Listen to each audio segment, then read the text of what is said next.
notice of this meeting was provided by sending such notice to the Asbury Park Press, the Middletown Patch, and the Middletown Township Public Schools District website, and the posting of such notice at the August T. Minor administrative offices and each elementary, middle, and secondary school in the district. Roll call. Mrs. Cavanaghey? Here. Mr. Cody? Here. Mr. Donlin? Mr. Donnelly? Mrs. Here. Griffin? Here. Mrs. Minuis? Here. Mr. Nichols? Mr. Little? Here. Mrs. Walsh? Here. We'll be doing the Pledge of Allegiance and a moment of silence for Barbara Shalette Palumbo, retired Middletown teacher who passed away on June 12th. Mrs. Palumbo served the district for 39 years as an elementary school teacher at New Monmouth and Fairview Elementary Schools. Our thoughts and prayers are with her family. And also Anne Regina Brennan, retired Middletown school nurse, passed away on June 7th. Nurse Brennan served the district for 22 years before retiring in 2003. Most of her service was at High School North, but she also served at Fairview, Lincroft, Middletown Village elementary schools, as well as holding the head nurse position in the district. Our thoughts and prayers are also with her family. I pledge allegiance to the flag of the United States of America and to the republic for which it stands, one nation, under God, indivisible, with liberty and justice for all.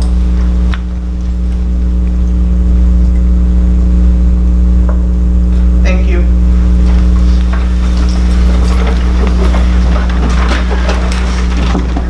We're going to start tonight with a presentation by Tara Nichols and Anthony Mormont. Sorry.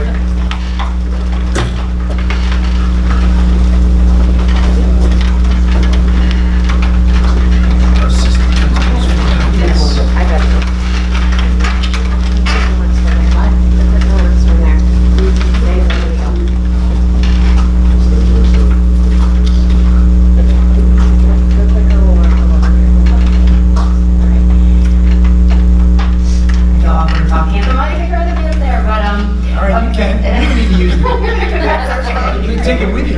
Just us. Take it with you. Just us. Just a rubber band.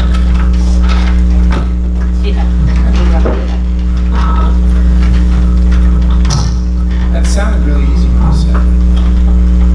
Okay, so we're here tonight to talk about EduSeer, which is a virtual education service.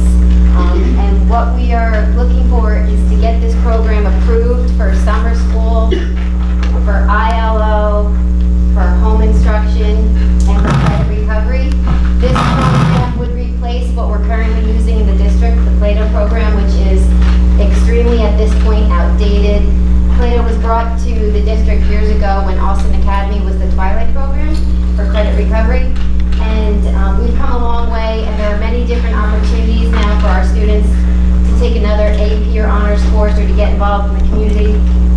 Some students are on a shortened day in the district, and we're looking to have them go with the classes and the courses on EduSeer as opposed to Plato. Hi, hello everyone. We're excited for the opportunity to bring EduSeer into our district. It gives a bunch of opportunities to our students, different ways for them to attain credit.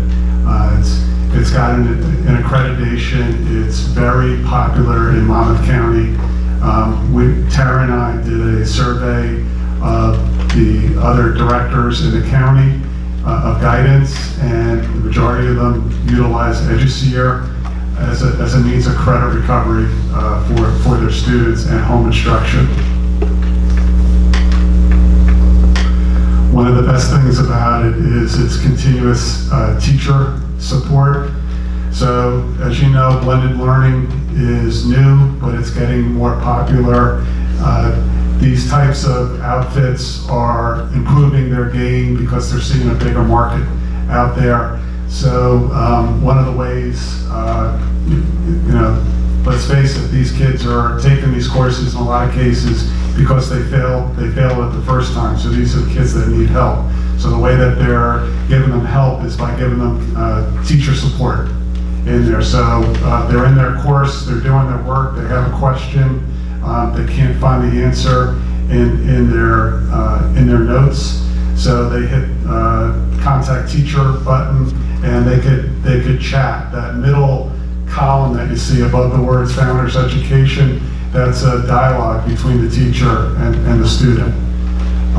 And this is something that's new. This is a new feature for EduSeer. It's one they're working on and improving. They're getting better at it. Okay, so in addition to summer school, which we hope will get approved because, it's the end of the school year, we do have, unfortunately, a few students who have failed courses for the year. The plus with EduSeer is those courses to a family are $199, where New Jersey Virtual High School, which has already been approved by the Middletown Board of Ed, is $399, so it's half the cost to a family. Additionally, some of the local school districts that, for the student who would need to go to summer school and would like a traditional classroom setting, most of our students went to Red Bank Regional, and this is the first summer they will no longer be accepting students out of the Red Bank school system. So EduSeer has a great summer school component for credit recovery. However, they also have a full curriculum seat. And what we would be looking here is for the students who take ILO, the Independent Learning Opportunity, the students who want to take an AP or honors course in place of PE, knowing they're getting their physical requirement weekly. Those students cannot take health in our building. So a lot of our students go right now take Plato Online Health, which is outdated. The EduSeer Health for the first time credit has been reviewed by Lindsay, Victa, and Devin. All the courses actually have been reviewed by the new directors, and they all meet our core content standards. Additionally, we do have students, sometimes athletes, we have ice skaters, we have students who are now in New York City with the Russian ballet, and sometimes they do get approval to leave school 1 block early. We do put them on Plato, but we don't feel like that is, at this point, enough. The first time credit for EduSeer is way different. It's, like Tony said, there is a teacher component, and additionally, it's very rigorous. You can't even compare the two curriculums, Plato and EduSeer. Additionally, we would be looking to the seat for home instruction. We have more and more students on home instruction, and it is getting very difficult for us to find home instructors in the building, especially when you get into the higher level courses like physics. In this case, when we can't find a home instructor for a student who's in some of the AP courses, we do have to contract out with MOESC. And EduSeer does have some of those higher level courses for the first time credit. So potentially a student would go on home instruction with EduSeer in a course, but we still have a counselor, a case manager, someone to provide a couple hours a week with the student to review their progress on EduSeer. So it won't be completely online for the student for home instruction. Before I talk about this, I mentioned remediation, summer school. So we've been counselors, Tara and I, for years, and we make summer school calls after a student fails a course for the year. One of the big obstacles for the parents is the cost. EduSeer we find to be cheaper. Average price is $200, which is much cheaper than going to Red Bank, Keensburg, or New Jersey Virtual. Yes? When a child takes this at summer school, what about I know in summer school they give like a midterm and a final. Is that done online, or is that going to be done in person with somebody? Where I used to work, we had EduSeer, and we required one test to be taken in person. So we had them come into the office. So we have that option. My personal opinion is that that's not necessary because they're doing the whole course online. It's okay for the assessment to be online. A lot of people aren't comfortable with the thought of that, but that's my feeling on that. And that's what they're doing in college with blended learning, What's to stop a student from having someone else in their household take it? Especially Right. when No different than especially when junior you're high. building, like let's say it's a math course, and they failed a math, and that's something you have to build on to get into the next math class. What do we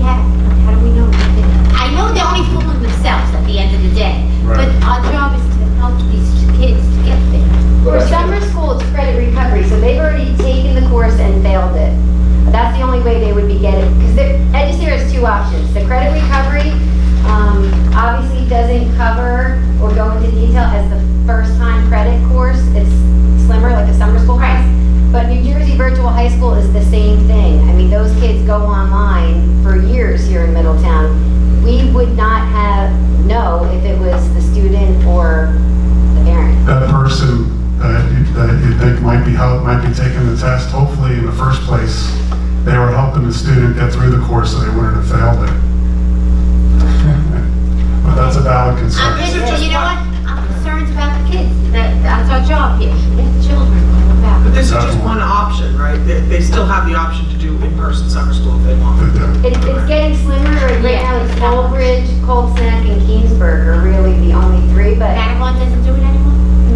well, I don't know. I don't think so. But the problem for summer school, like in person, I find personally over the years, is with the parents working, the students not driving, the students having jobs, it's like virtually impossible. EduSeer is open 24/7. Some kids work better at 11 at night, 6 in the morning. So I think very few of our students actually go in person. For our working parents, it's a great option. And the bottom line is they have that option right now Right. with less The option. program. Are there timed materials that they have to get done at a certain time, or is this something that somebody can put off for the 6 weeks and then? There's a self-paced guide.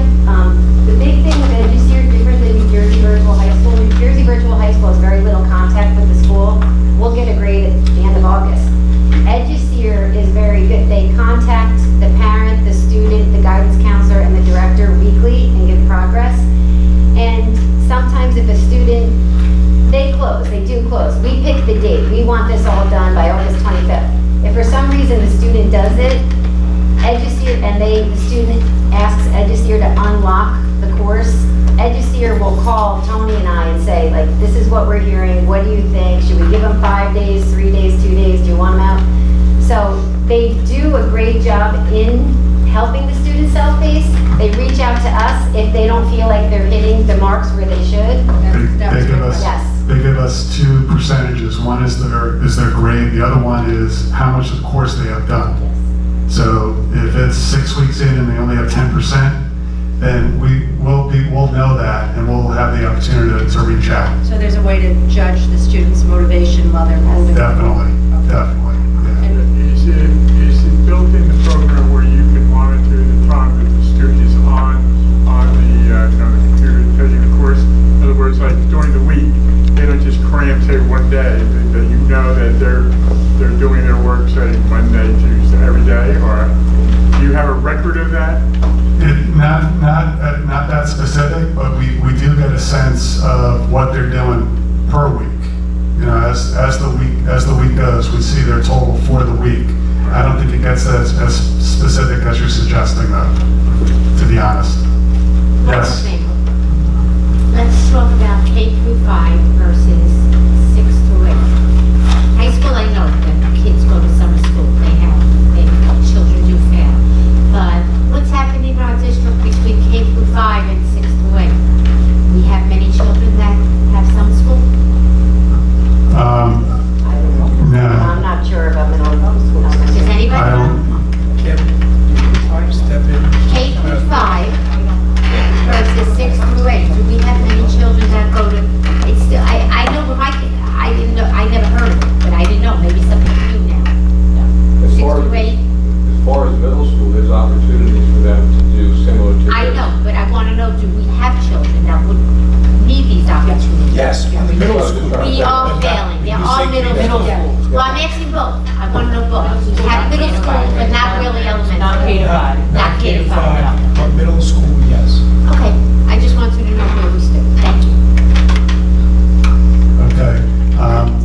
That's some of the schools across the state that utilize EduSeer. There's many more across the state that do, and across the country. So I mentioned the teacher support.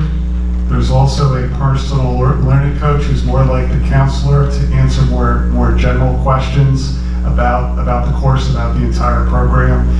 Maybe the student uses the teacher support, but the parent who's got many different questions because it's their money paying for the course, has questions for the personal learning coach.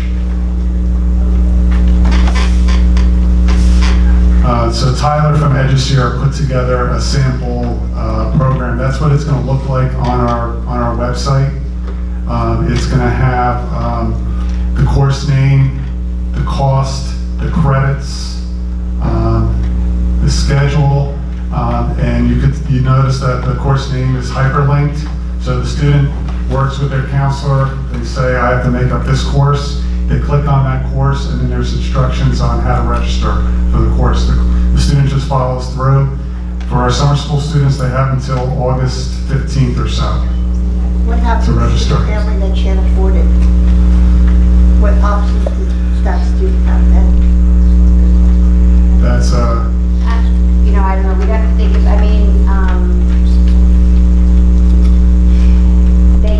they could obviously repeat it the following year.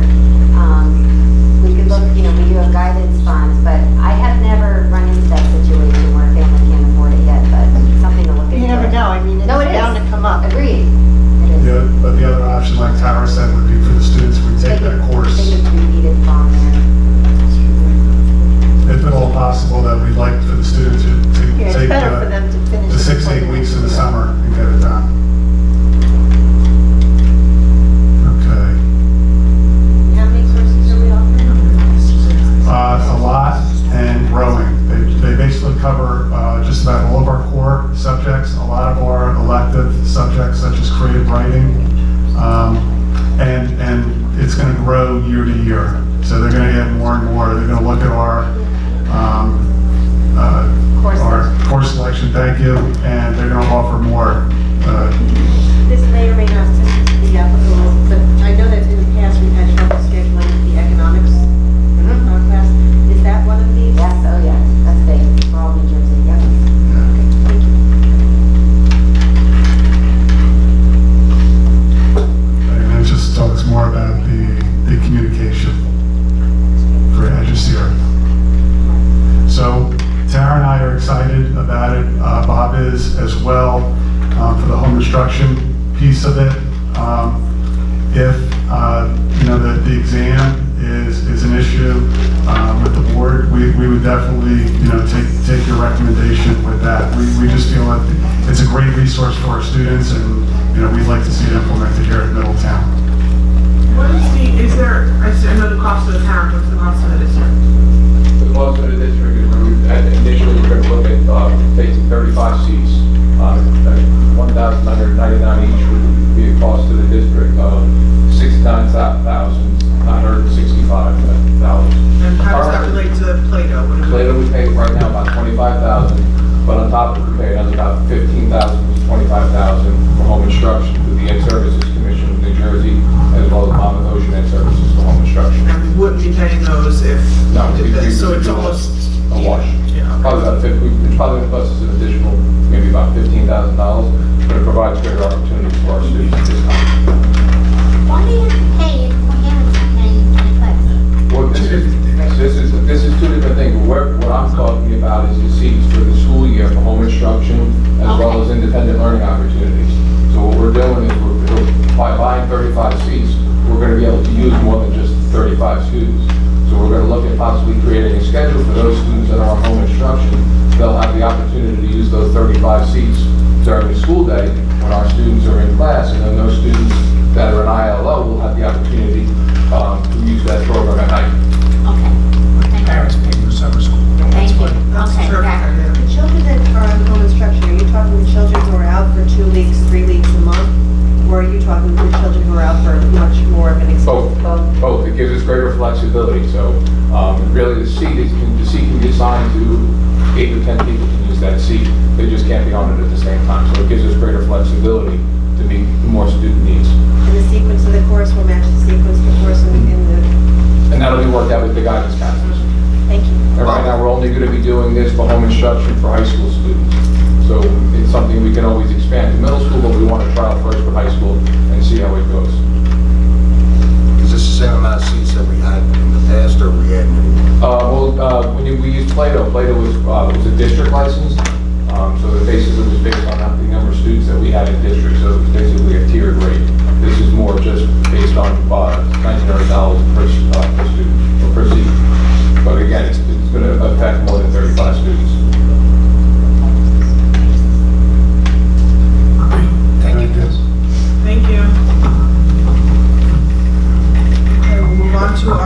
technology as a whole, is there anybody that needs to go first, Amy, Dr. George, or can we start with technology? Is there anybody you want to let go first? I guess technology would go first, but then maybe. Speedsel? Yes, Speedsel. Okay, we'll start with technology.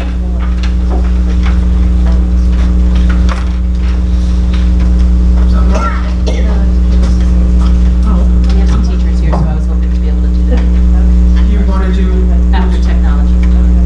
okay. Good evening. A couple of updates for the board. Just want to let everyone know on the board that we're in the process of completing the collection of all of our secondary student Chromebooks to be ready at the end of each year. Our middle school collection is facilitated through homerooms and the staff of the homerooms.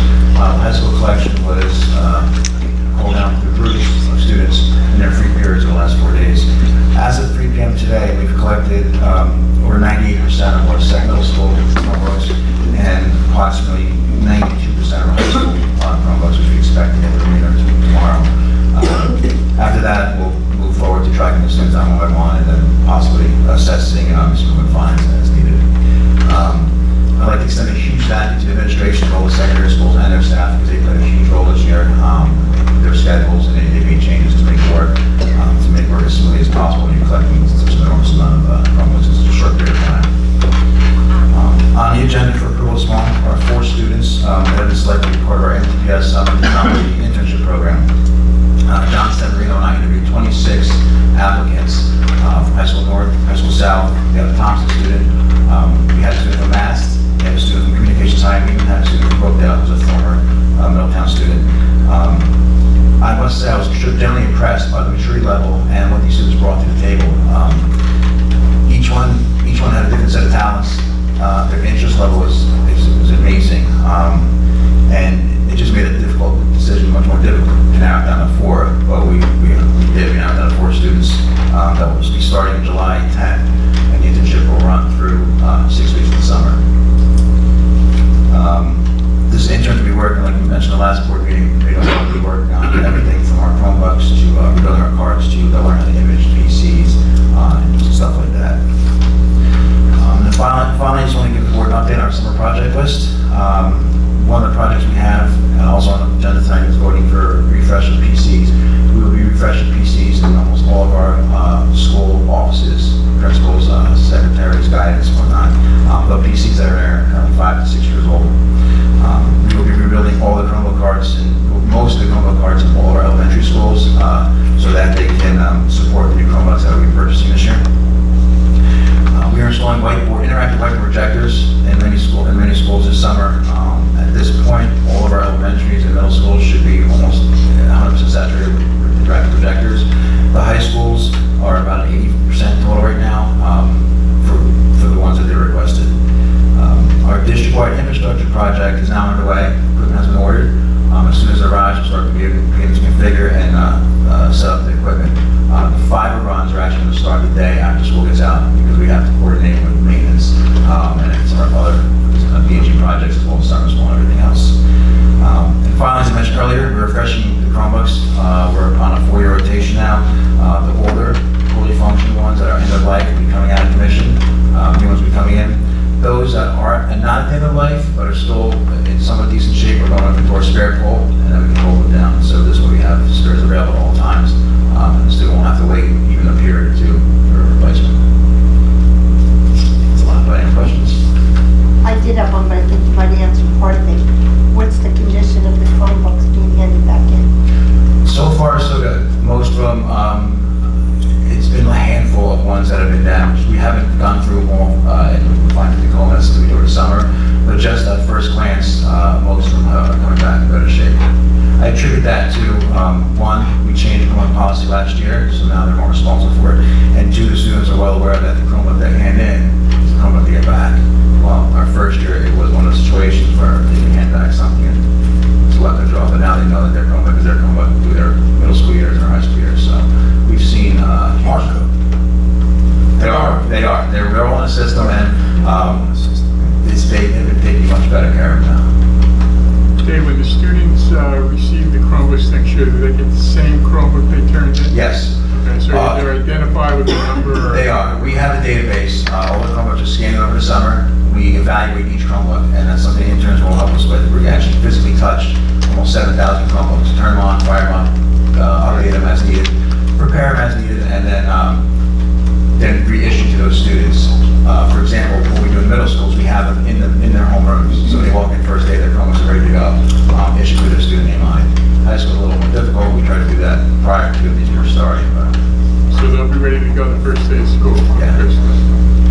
hence why we collect, because they give us 2 months to prepare, refresh, and get them working. Good. Do the kids in summer school, they're going to use here, do they get to use? Yes, we've been asked by a number of teachers and some administrators that Chromebooks are available. So what we do is we'll take carts, and we'll have carts available for the summer school students. But their physical one-to-one Chromebook will come back just so we can refresh it. We have students that'll have no problem working with a Chromebook that are missing 3 keys all year. So one of the things we do is replace it over the summer if parts needed. But any summer school student that needs a Chromebook will have one available to them. So then it's fair to say it's their Chromebook through the life of their middle and high school career, that the new ones coming in are going to the younger kids moving up? We give the new ones to 6th graders and 9th graders. So we get back our seniors, for example, and then the ones that end of life we take out, then we refresh those into the sophomore and junior year for those that are end of life. But every freshman high school and every 8th grader with a Chromebook. The elementaries are different. They have cards, so they just run their classrooms to their end of life, and we refresh the whole card. One other thing under technology, Dan, you might want to make everybody aware of our app, which we're up and running with our app. You want to speak to that real quick? Sure. So, forgive me.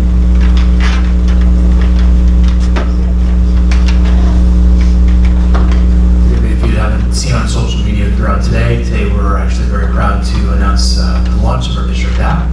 And whether you're on the Android operating system and you go to Google Play, you can download the app. You just need to search for Middletown Township SD.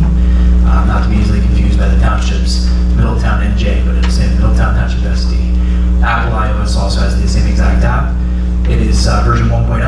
At this point in time, we're looking for and eliciting feedback. We've had some great feedback already from our high school students today, as well as our staff members, our administrators, our tech specialists, and our library media specialists. We'll continue to obviously refresh it, add calendar dates, sports updates, our YouTube channels up online, as well as all of our social media feeds as well. So it'll continue to grow. Power School will be added to it in the fall. We look forward to obviously continuing to bring the app to give information back into your fingertips and our community's fingertips.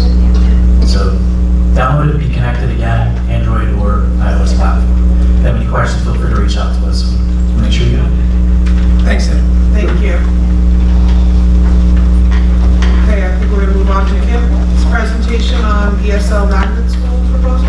Actually, I'm going to call up the members of the elementary homeschool connection committee, because I know we have some staff members and teachers and principals who are here tonight. They're going to speak on behalf of the committee, and I know they have to get up early to greet the students tomorrow morning. So they're all set up to go.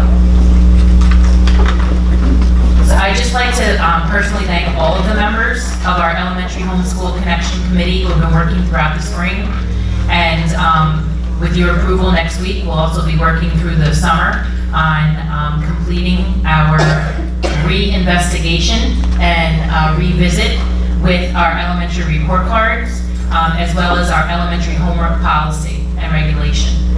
The committee has been working diligently through many nights. Last night they were there late. I went down and they were still penning away.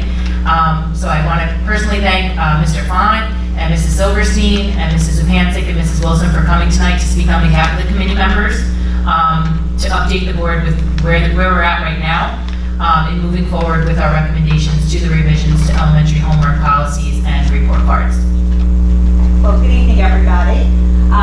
So I just want to say that this is something that we are very passionate about. We feel really strongly about taking a look at our elementary school report card and then taking a look at our homework on the elementary level.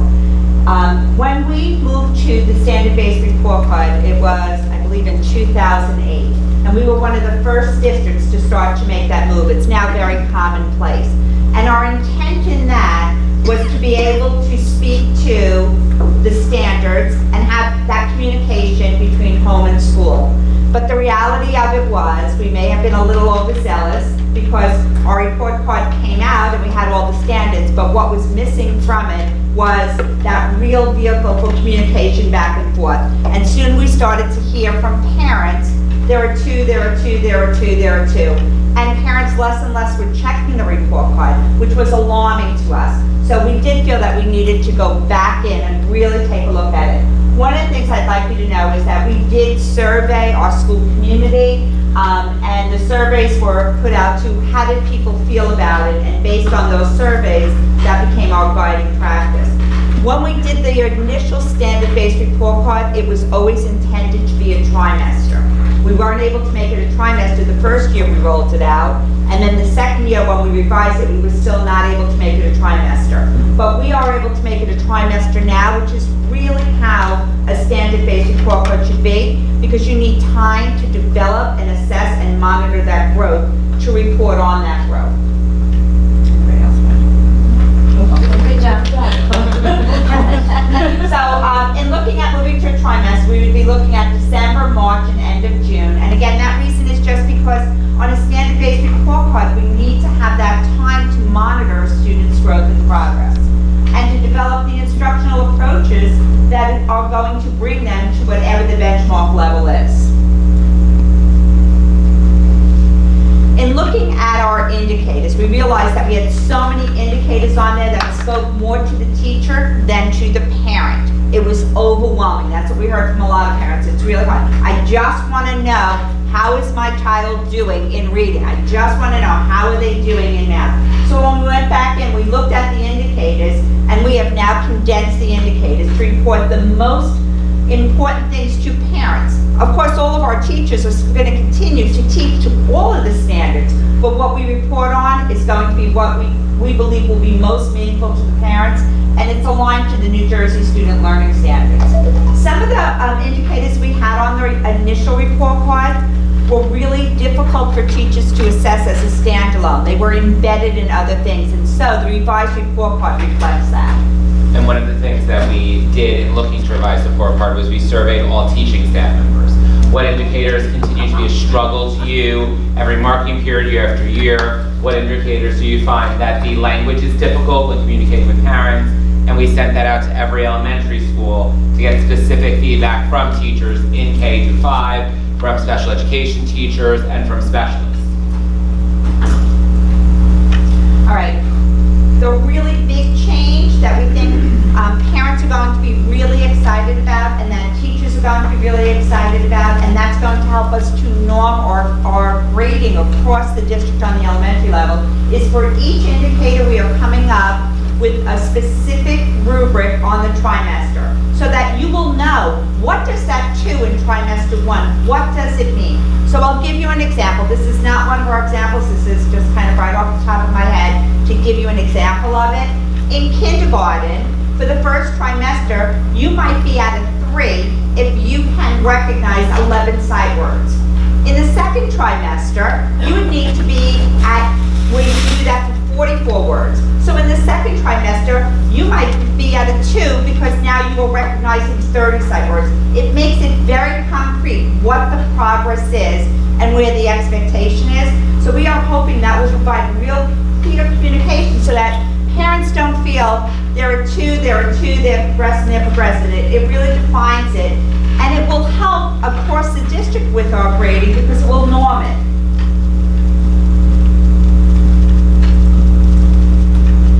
One of the questions that came up was, what about the benchmark assessments? We have benchmark assessments that are given as a quarterly assessment, but we have never used the benchmark assessment as a single measure to determine report cards.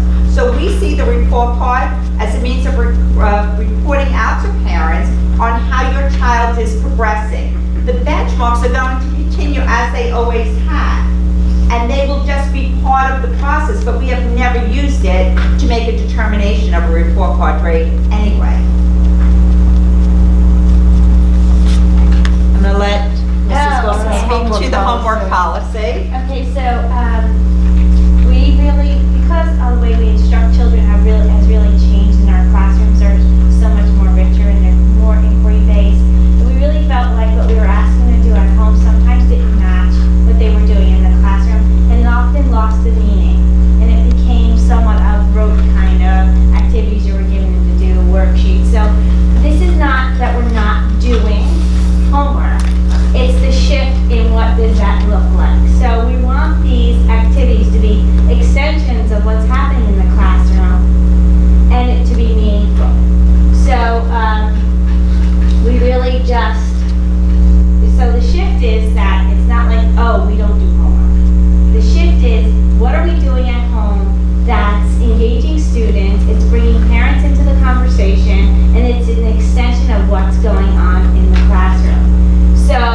the revision of the homework. So we're going to call them classroom extension activities, and we're going to be more student-driven and more communication between families and the classroom, what's happening in the classroom. So a lot of our teachers are using technology to extend what's happening in the classroom. So they're getting real-time experiences of what their children are doing. So it may be a flipped classroom that they're going home and they're watching, or they're preparing for the next day. Give an example. So I started to make the shift this year because it was one of those things, I'm a visual learner, I need to be in it in order to see how it's going to progress. So I teach third grade, and we do nonfiction research clubs. So I'm teaching students how to use books to research about animals.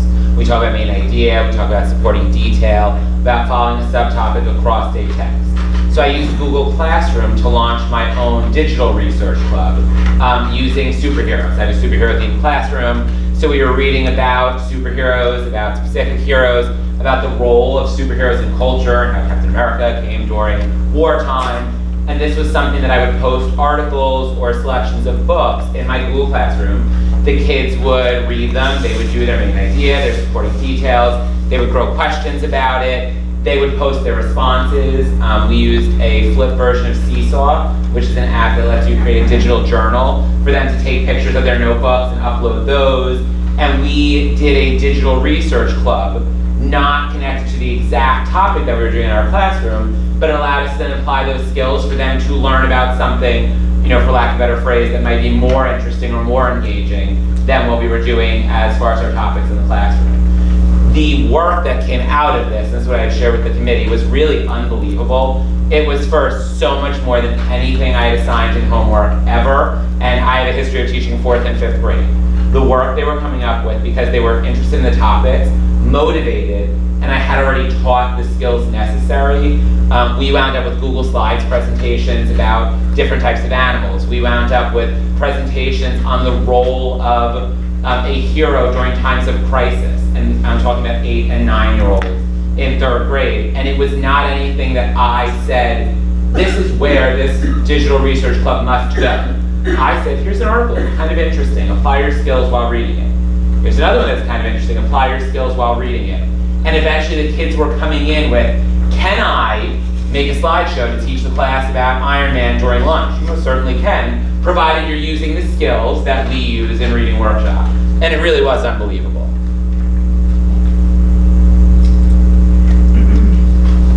So, we talked about, they have to be purposeful, they have to have value, be meaningful, they have to vary depending on the subject you're doing, and it really has to meet the needs of your students, because we say we differentiate. In a typical homework assignment, everyone gets the same assignment. So it's really not very differentiated. So, we really want, I think we want it to be meaningful, purposeful, we want them to really just be engaged in their own learning and take responsibility and have the family's part of it. So, it may look a little different in different buildings, but ideally we'd like to create a warehouse for teachers to be able to share some really good classroom extension activities that they're doing and put them out there so other teachers might say, well, that's a really great idea.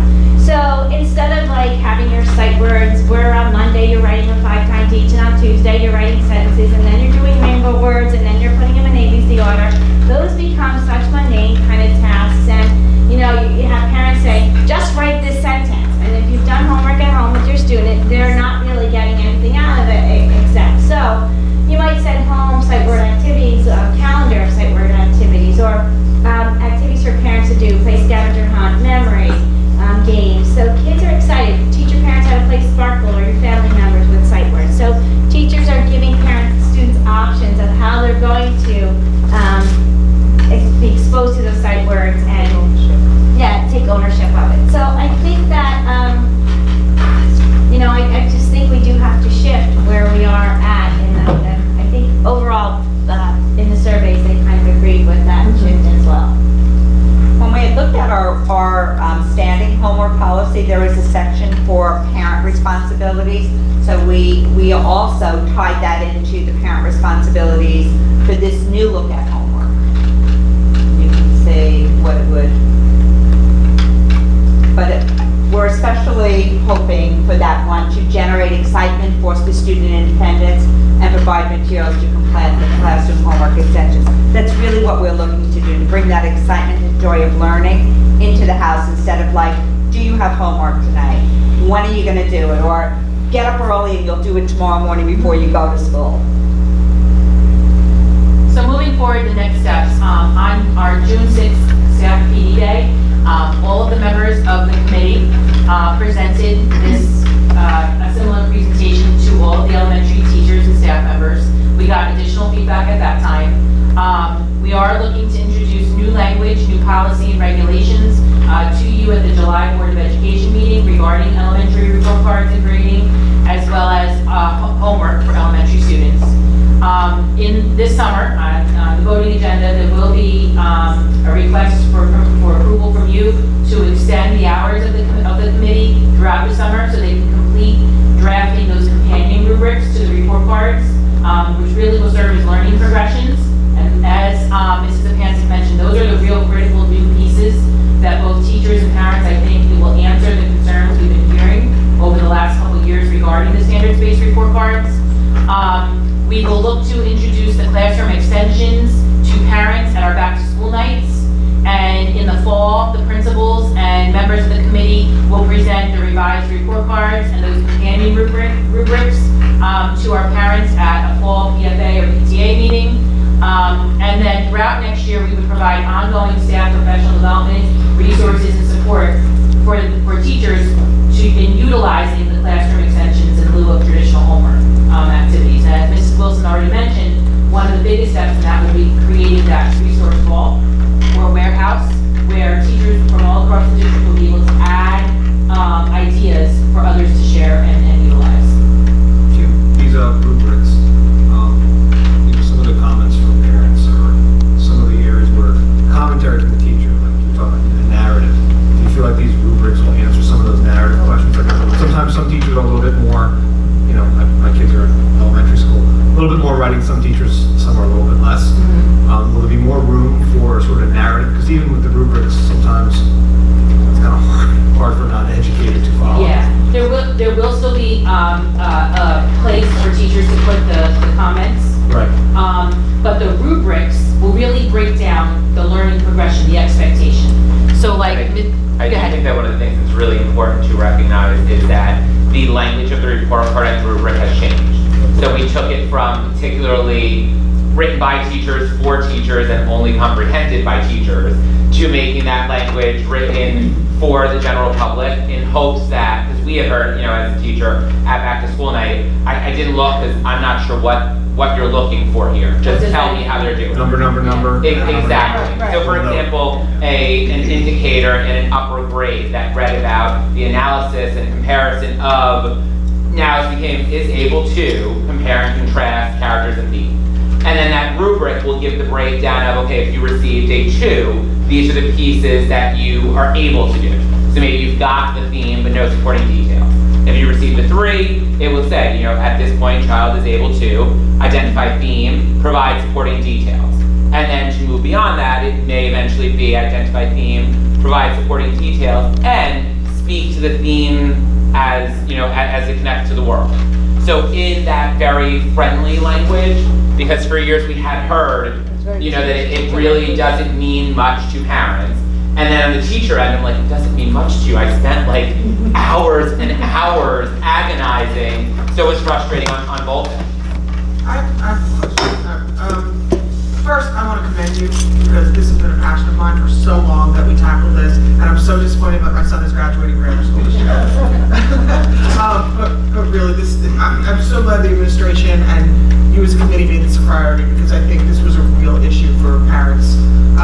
My question is the one thing we didn't seem to touch on, and this has been very frustrating for me, especially in the 4th and 5th grade once they start changing classes.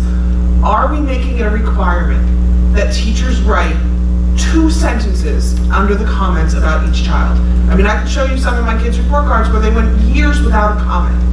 And I think especially with them changing classes and not getting that parent-teacher conference, maybe with the secondary teacher, one of the teachers that isn't their homeroom teacher, are we gonna make it so the teachers are required to put some kind of comment that says, hey, little Billy is good at this and needs help at this, or something with the comments to connect with parents? parents. So that's actually something, I see them looking at me, that we've been talking about as an administrative team for a couple years now. And I think we're at the point where we're ready to introduce that kind of language into the regulation, because we do feel that as administrators, that is our prerogative, and as the board, it is your prerogative to put that into the regulation, that is an expectation. And I do think that trimesters, again, will help on that. I was just gonna say that, In I was gonna say that many situations- trimesters is Because a lot of because times more. you In many can't write so situations, much I on just- someone in October, you barely know all their names yet. And then But situations December, I've met with you yes. in parent-teacher conferences to now write another report card comment. I agree. Reiterating more of the same, or hopefully within that trimester, there will be more to report on. Wonderful. Because sometimes, I'll be honest with you, at marking periods, it's difficult to write something of meaning because you've just met or you've just finished Right. the more recent marking. I was period. excited to see that you went to trimesters. Yes, as are we. My question actually goes to the trimesters and the parent-teacher conferences. The parent-teacher conferences are scheduled for November, and if we're going to trimesters that are in December,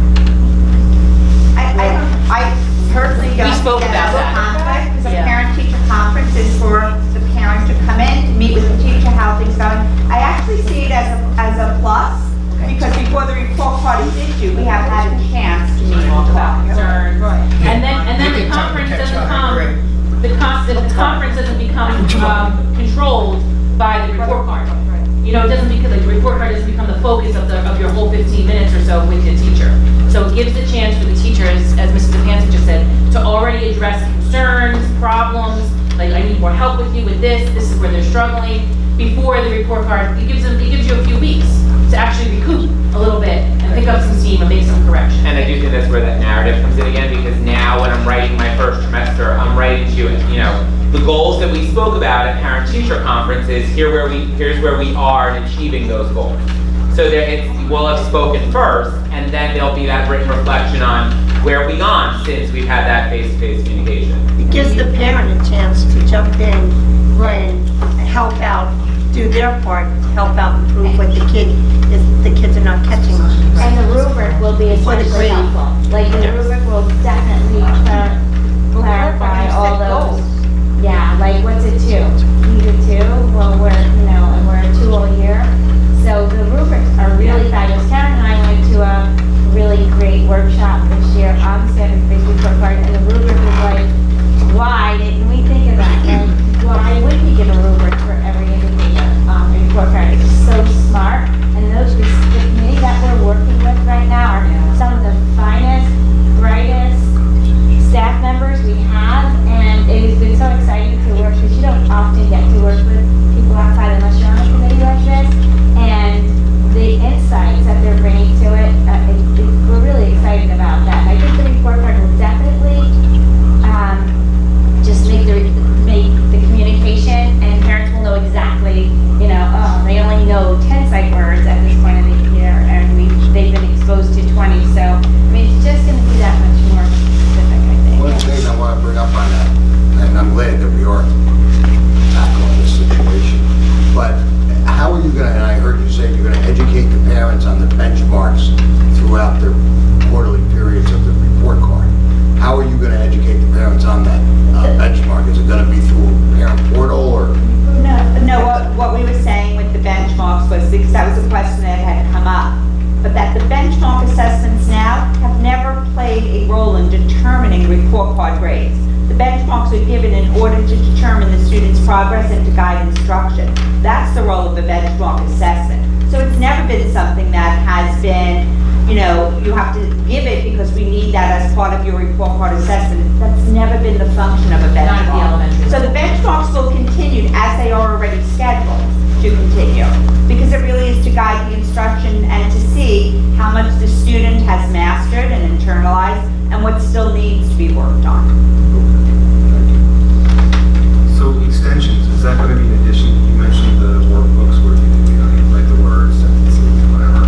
That's still going to happen, right? In other words, will be something additional or? No, the classroom extensions will replace traditional homework. Replace, Right. There may be On a some continuum. components So there may be some components, some elements of types of homework activities that are going home that still fall within the classroom extension guidelines, but the more traditional worksheets, those kinds of things that I know that, go ahead. You have elementary students, you know, sometimes the work they come home with, they're like, oh my God, what are we doing? I mean, that's so, and I'm being honest, because I love honest conversations. And sometimes it causes more stress than needs to be. Yeah. So, and you see a child shut down, you have the family in disarray because we have this much time for dinner, homework, baths, and family time, and it just creates too much. So when I first presented this to our committee, there was a mixed reaction from the teachers that we were meeting with, and it was just the fear of the change, like we've always done it this way, kind of, and it doesn't mean that we've always done it this way is a good way to do it. So I just think we want to... We kind of had honest conversations amongst ourselves with staff members and teachers too. Like, why are we giving these things? And then we did. And a lot of people, well, it's because what we always did is what I did when I was a student. You know, and that's what we always just thought had to happen. You know, so by having those candid, honest conversations, we kind of broke down and through a couple layers of that. And then the committee members went back and talked to their colleagues in their buildings and had those same honest conversations. And we've actually already, in many buildings, people are already starting to shift because of those conversations, what they've been doing. I do think it's important, though, to know that this is the goal, but that just like anything that you unroll, it's going to be a longer continuum. process. So you may see some classes where the teacher has jumped right in and embraced this 100%, and another class where they are kind of putting their feet in the water and trying it out and seeing how it fits. And I think we have to recognize that, because if we say that students learn on a progression, we have to realize we all learn on a progression. And so it is a longer continuum. It is our ultimate goal for us all to arrive there. But this first year out, I imagine we're going to see it in many different shapes and forms until people really start to get a feel for what it is, and we build up that resource. Is it still teacher's discretion? That's my next question. In other words, if they decide they don't want to do it, or they feel it fits into their style, certain schools don't. Well, the regulation will be written with the expectation that this is, as Mrs. DePanza just said, is the goal. But there will be flexibility within this first year of getting there. First year. As people get accustomed to what this is and we build up the warehouse and vault of resources for teachers to use, you know, that's, you have to allow for entry into this. And I do think that trial and error is a very big part of this. When I had started in my classroom, and it's only been really since March, that, you know, as much as there are things that worked out beautifully, there were things that did not. You know, things that I thought were engaging as the teacher that fell flat to the kids because it wasn't an engaging activity. So what I tried to do was just make sure whatever I was expecting was meaningful. If I could already predict who didn't need to do it, who was going to struggle, and who's would come fine, then it wasn't meaningful. So there are some things that look like traditional homework that are meaningful for one purpose or another. There are some things that are not. So my big question was, is this meaningful? If I can already predict the outcome, then it's not meaningful because I'm not gaining any relevant information about my kids by giving that assignment. I'm just doing it because, as Ms. Pickett said, we always did it. We always gave, you know, this many questions and we expected this much homework. But that meaningful piece is really kind of where we feel those who are a bit more traditional or hesitant, where we can get them to start, is what you've always given meaningful. Some of those things you'll check the Xbox. Some of those things you won't. Some of those things there's no real foundation in saying that they are meaningful, and if we can just start in that progression to get teachers to look at, am I assigning it because it's the next page in the book, or is this going to be meaningful?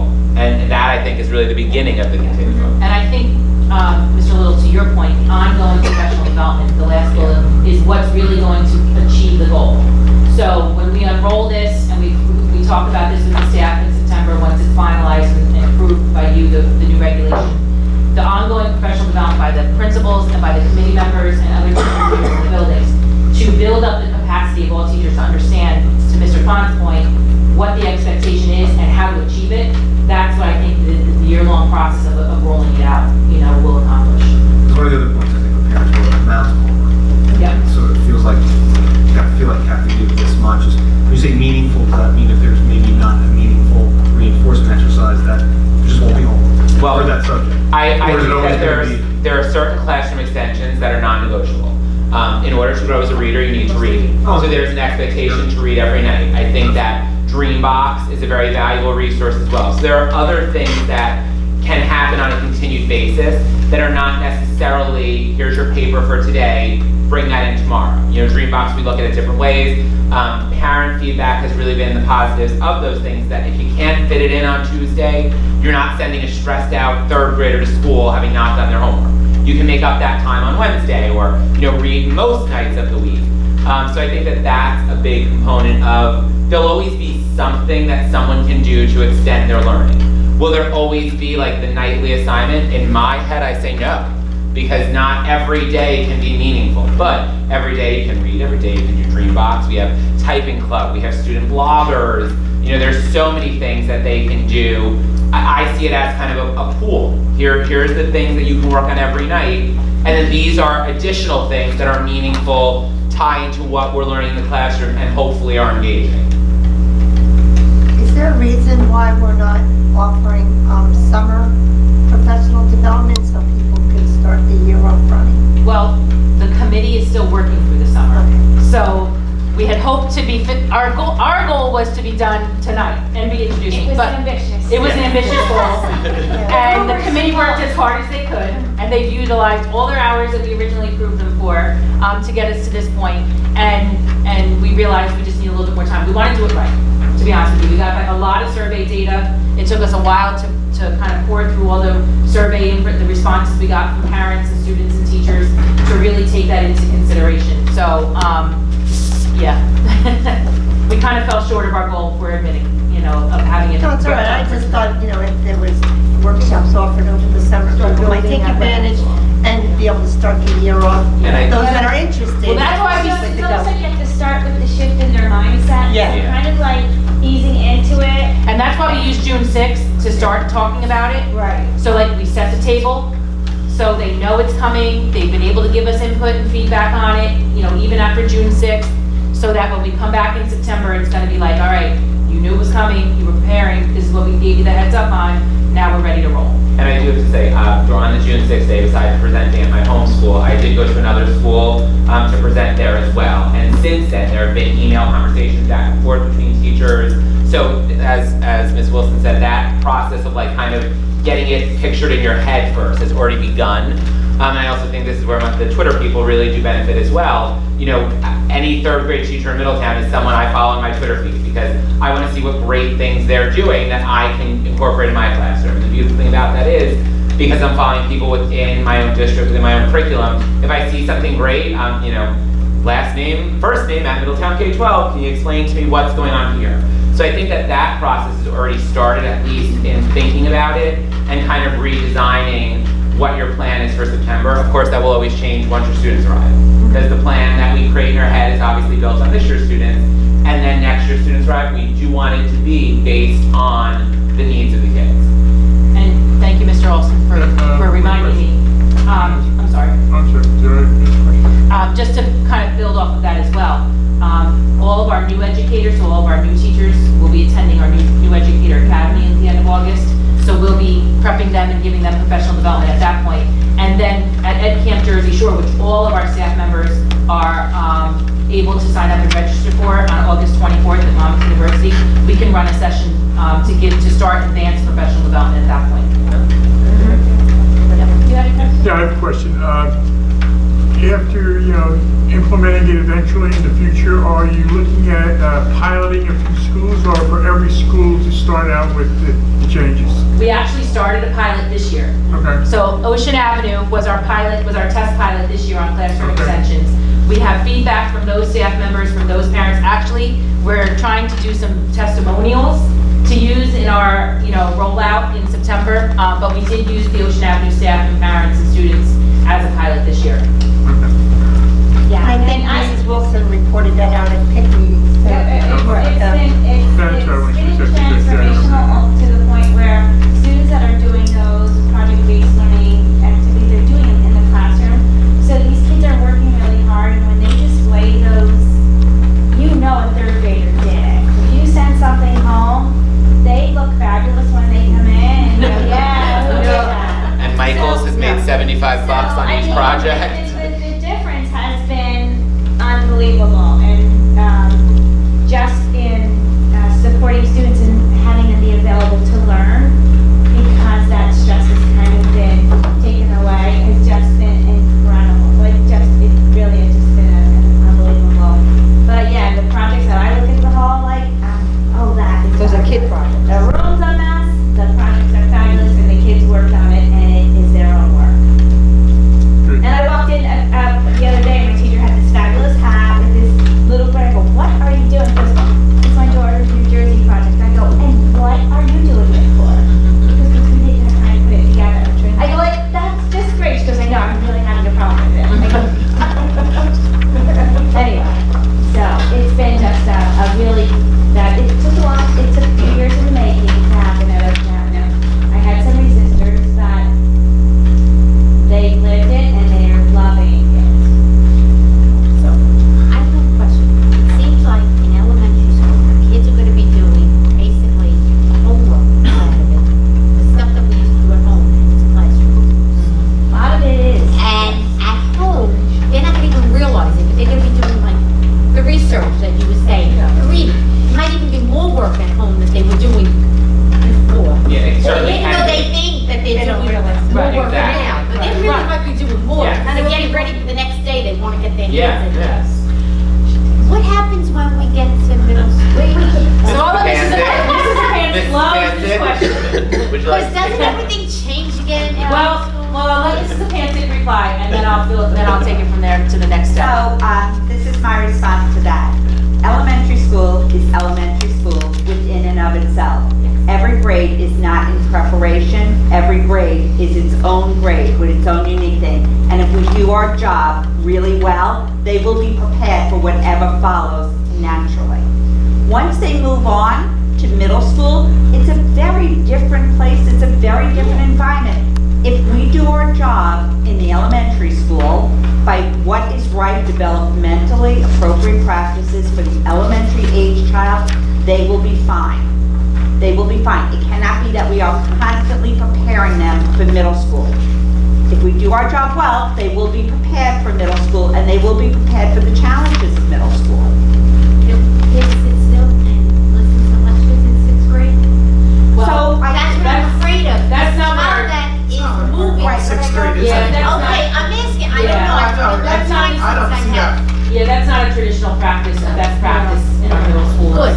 Yeah. Okay, And that's all so I'm the next concerned step about. from here is now that the elementary committee has taken under this, work this year, next year, I'll be working with some secondary administrators to start the process of revisiting homework and grading and similar types of topics with our secondary staff.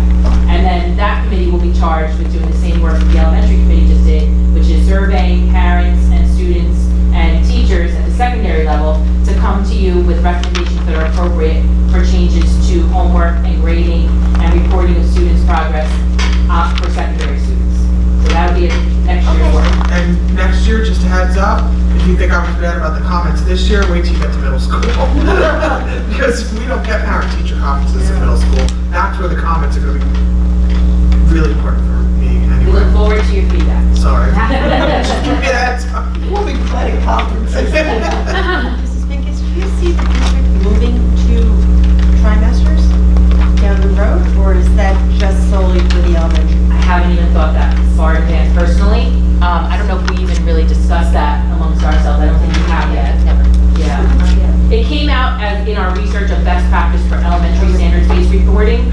I will say, a lot of what we discussed here today, when you look at the research, there is a shift when you get to secondary. There is a shift in what best practice and research tells you is appropriate for secondary versus what we just discussed is appropriate for elementary. Thank you very much. I can't thank you enough for your hard work. Thank you This is all. incredible. Thank you. Really, great job.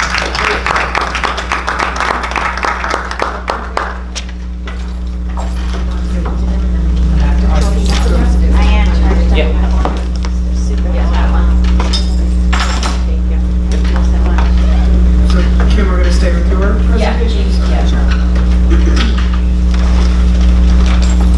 So, in addition to the curriculum committees and workshops that will be on the agenda, we have a ESL and a magnet proposal that is embedded in our 3-year ESL state plan.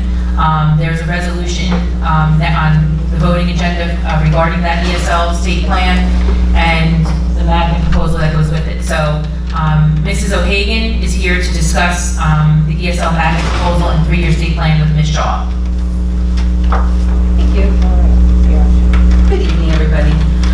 This is a natural progression. In November, you approved a resolution that allowed us to do a modified program, having students receive service every other day, and at the end of that resolution was the intent to explore and look into what the state recommended, which was a magnet program. So that was the next step, and that's what we have done now. And I have to thank Natalie Franzi for her very competent and totally thorough investigation of this process, because she's done a lot of the front loading of this work. Okay, so the first thing we'd like to share is what we've done this year to improve our ESL initiatives. Over 40 members have been trained in what's called Sheltered Instruction Observation Protocol, or more commonly called SIOP. We've trained administrators in best practices in ESL instruction and working with newly arrived immigrant students. We hired an additional half-time ESL teacher, and most importantly for parents, we added ESL comments to the elementary report card. We consulted with the New Jersey ESL Bilingual Department at the State Department of Education to determine best practices for how we could implement that in the community schools in Middletown. Our current instruction plan has K-5 students being serviced, as was in the resolution that you approved in November, being serviced every other day for an hour by an ESL teacher. Usually it's during the ELA block, but sometimes because of scheduling conflicts, it may be during math or another content area if there are scheduling glitches. Some ELLs are receiving an hour less of grade level ELA instruction or grade level instruction in other content areas because they need this ELL instruction, and it's inconsistent across schools to allow for the time for them to get that 1 hour every other day. Currently, ELL students are not receiving daily instruction. We did get the approved waiver, but that was for 1 year. That's this current year, which is ending now. The next slide shows you enrollment data. You can see our most significant number of ESL population is in the elementary school.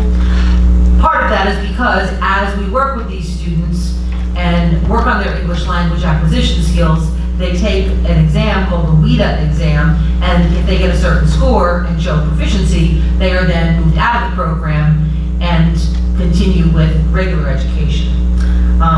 Just want to elaborate.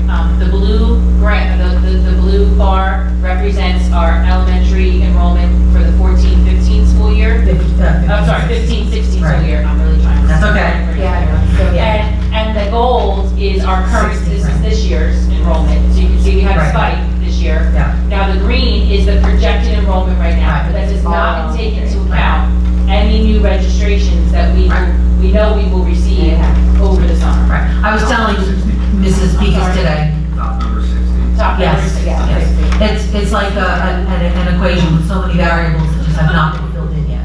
We don't know what kind of enrollments we're going to get over the summer, and we'll deal with that. We're monitoring it very closely, and as we get that data, we will act upon it. So our recommendation going forward is to create an ESL magnet program in grades K through 5. We would be identifying 2 to 3 elementary schools where the magnet programs would be located. We, again, have to monitor enrollment throughout the summer. We're continuing to monitor the WIDA results, which we did get the preliminary results of. And the services are still going to be provided to the middle and the high school students at their home schools. So why do we need to change the practice? The small number of English language learners in our district are dispersed among 11, this year 11, but it could be as many as 12 schools, over 42 square miles. Students have to receive daily instruction from an English language teacher who is certified by the state. And providing a required minimum instruction would make it necessary for the teachers to travel a great deal of time every day, really wasting valuable instructional minutes. So our goal is to maximize the instructional time and the support for ELLs so that they can make progress and they can close any achievement gaps that may be a result of their lack of acquisition of English in ELA and mathematics. The advantages of the magnet program, we're going to have an acceleration of language acquisition, a very efficient model of delivering ESL services, and it will mirror best practices in the state and in the country. We're looking at a significant increase in instructional time for ELLs, and this will also give these students increased opportunities for socialization, small peer group instruction, and push-in support with the regular education teacher. That is what is really going to be, I think, the tipping point. Rather than pulling the student out and having them sit with one other student and an ESL teacher, we're going to be able to allow those teachers to push into the regular classroom during English language arts instruction, during math instruction, during science instruction, to work with that student while they are engaged with their classmates in those activities. And that is where the real learning and immersion acquisition of language will take place. Sure, if I can just interject. Sure. When we submit our 3-year plan, we'll also be putting in for a waiver for bilingual students. If you hit a threshold of 20 of a language speaker in your district combined, over 20, you do have to either offer bilingual or apply for a waiver. We're going to apply for the waiver for our Spanish-speaking students because they're dispersed across the 12 schools, which makes it just not feasible to provide bilingual in the capacity that a bilingual should be run. Also our 13 grades. Correct. Because So it's inclusive of all your grades. Correct. So as soon as you hit 20 students, K-12, Collectively. in one single language, you are either required to offer a bilingual program, regardless of whether you have one first grader and 19 11th graders, or you can apply for this waiver process. So ours is going to be based on geographics and grade span, and within that waiver, we're actually you have to deliver some type of high-intensity instruction, and we're going to be SIOP training additional teachers so that those students that are Spanish-speaking will be housed in classrooms that have SIOP trained individuals as their general education teacher. So it's a really efficient method for delivering instruction because, as Mrs. O'Hagan had said, they can push in and remain with their peer sets while getting language goals accompanied with academic goals. And that is the best model and the most efficient model for delivery of services. We expect to get the waiver? Yeah, yes. And like I said, we are in the situation where we're kind of twofold. We have the geographic issue where we're spread so far, and we also have the grade span where we're ranging K-12. So I can't foresee why we would not. Okay, so what are some questions that could arise? And that would be, will students who exit ESL return to their neighborhood schools? And as the answer to that question that would make the most sense is it will be a choice between the parent and the student to decide to continue in the magnet school. So many variables that can come into play in that decision, but we feel it's only right to give them the choice to stay in the school where they were enrolled for the ESL program or return them to their neighborhood schools. Transportation will be provided to the magnet schools. And we have done, working with Barbara Lining, transportation audits, routes in anticipation of this. Right. And one of the things that I'm sure would come across some certain principals' minds would the high number of ESL students in their school have an adverse effect on their allocations or resources. And we have a separate budget line for ESSA grant funding for ESL students, so they will not be expected to absorb the additional cost to have the ESL students in a magnet school. If a parent chooses to not have their child attend the magnet school, they have every right to do so, and they may request or deny services, and we will honor that request. We will make sure that if the child has denied services, they'll be in a classroom where the teacher is SIOP trained. SIOP training is just good, explicit instructional techniques. That's good for all students, whether they're English language learners or students who speak English. The standardized test scores of these students will not be attributed to the magnet school. They will be sent back out to their home schools, so it will not be an unfair advantage to any of our magnet schools to have these additional students enrolled regarding their test scores. The overall benefits, we're looking for a significant increase in the ELA instruction, and that we're hoping hoping, of course, will lead to the ripple effect of better performance on PARCC and other assessments. Students who've been receiving additional instruction will now have peers with similar needs. So this will enhance learning. That will also roll over into socialization, which we know if kids are comfortable and they're feeling safe and secure, they're going to learn better, and it's going to be a more positive situation for them. All students who attend the magnet schools will benefit from increased diversity and potential language buddies. Overall benefits, we're going to try to have programs for parents of the ELL students that are centralized now and just located in the magnet schools. And instruction and support for ELL students will be more efficient and effective. Cost of the program is efficient, manageable, and in compliance with the Department of Education's requirements. They are the ones that suggested to us last year when we explained our situation and asked for the waiver that we were a district that really should look to a magnet school program for our particular needs. Our next steps, we're going to continue to monitor enrollment on a daily, weekly basis as we get students in to determine the location of the magnet schools and the number of the magnet schools.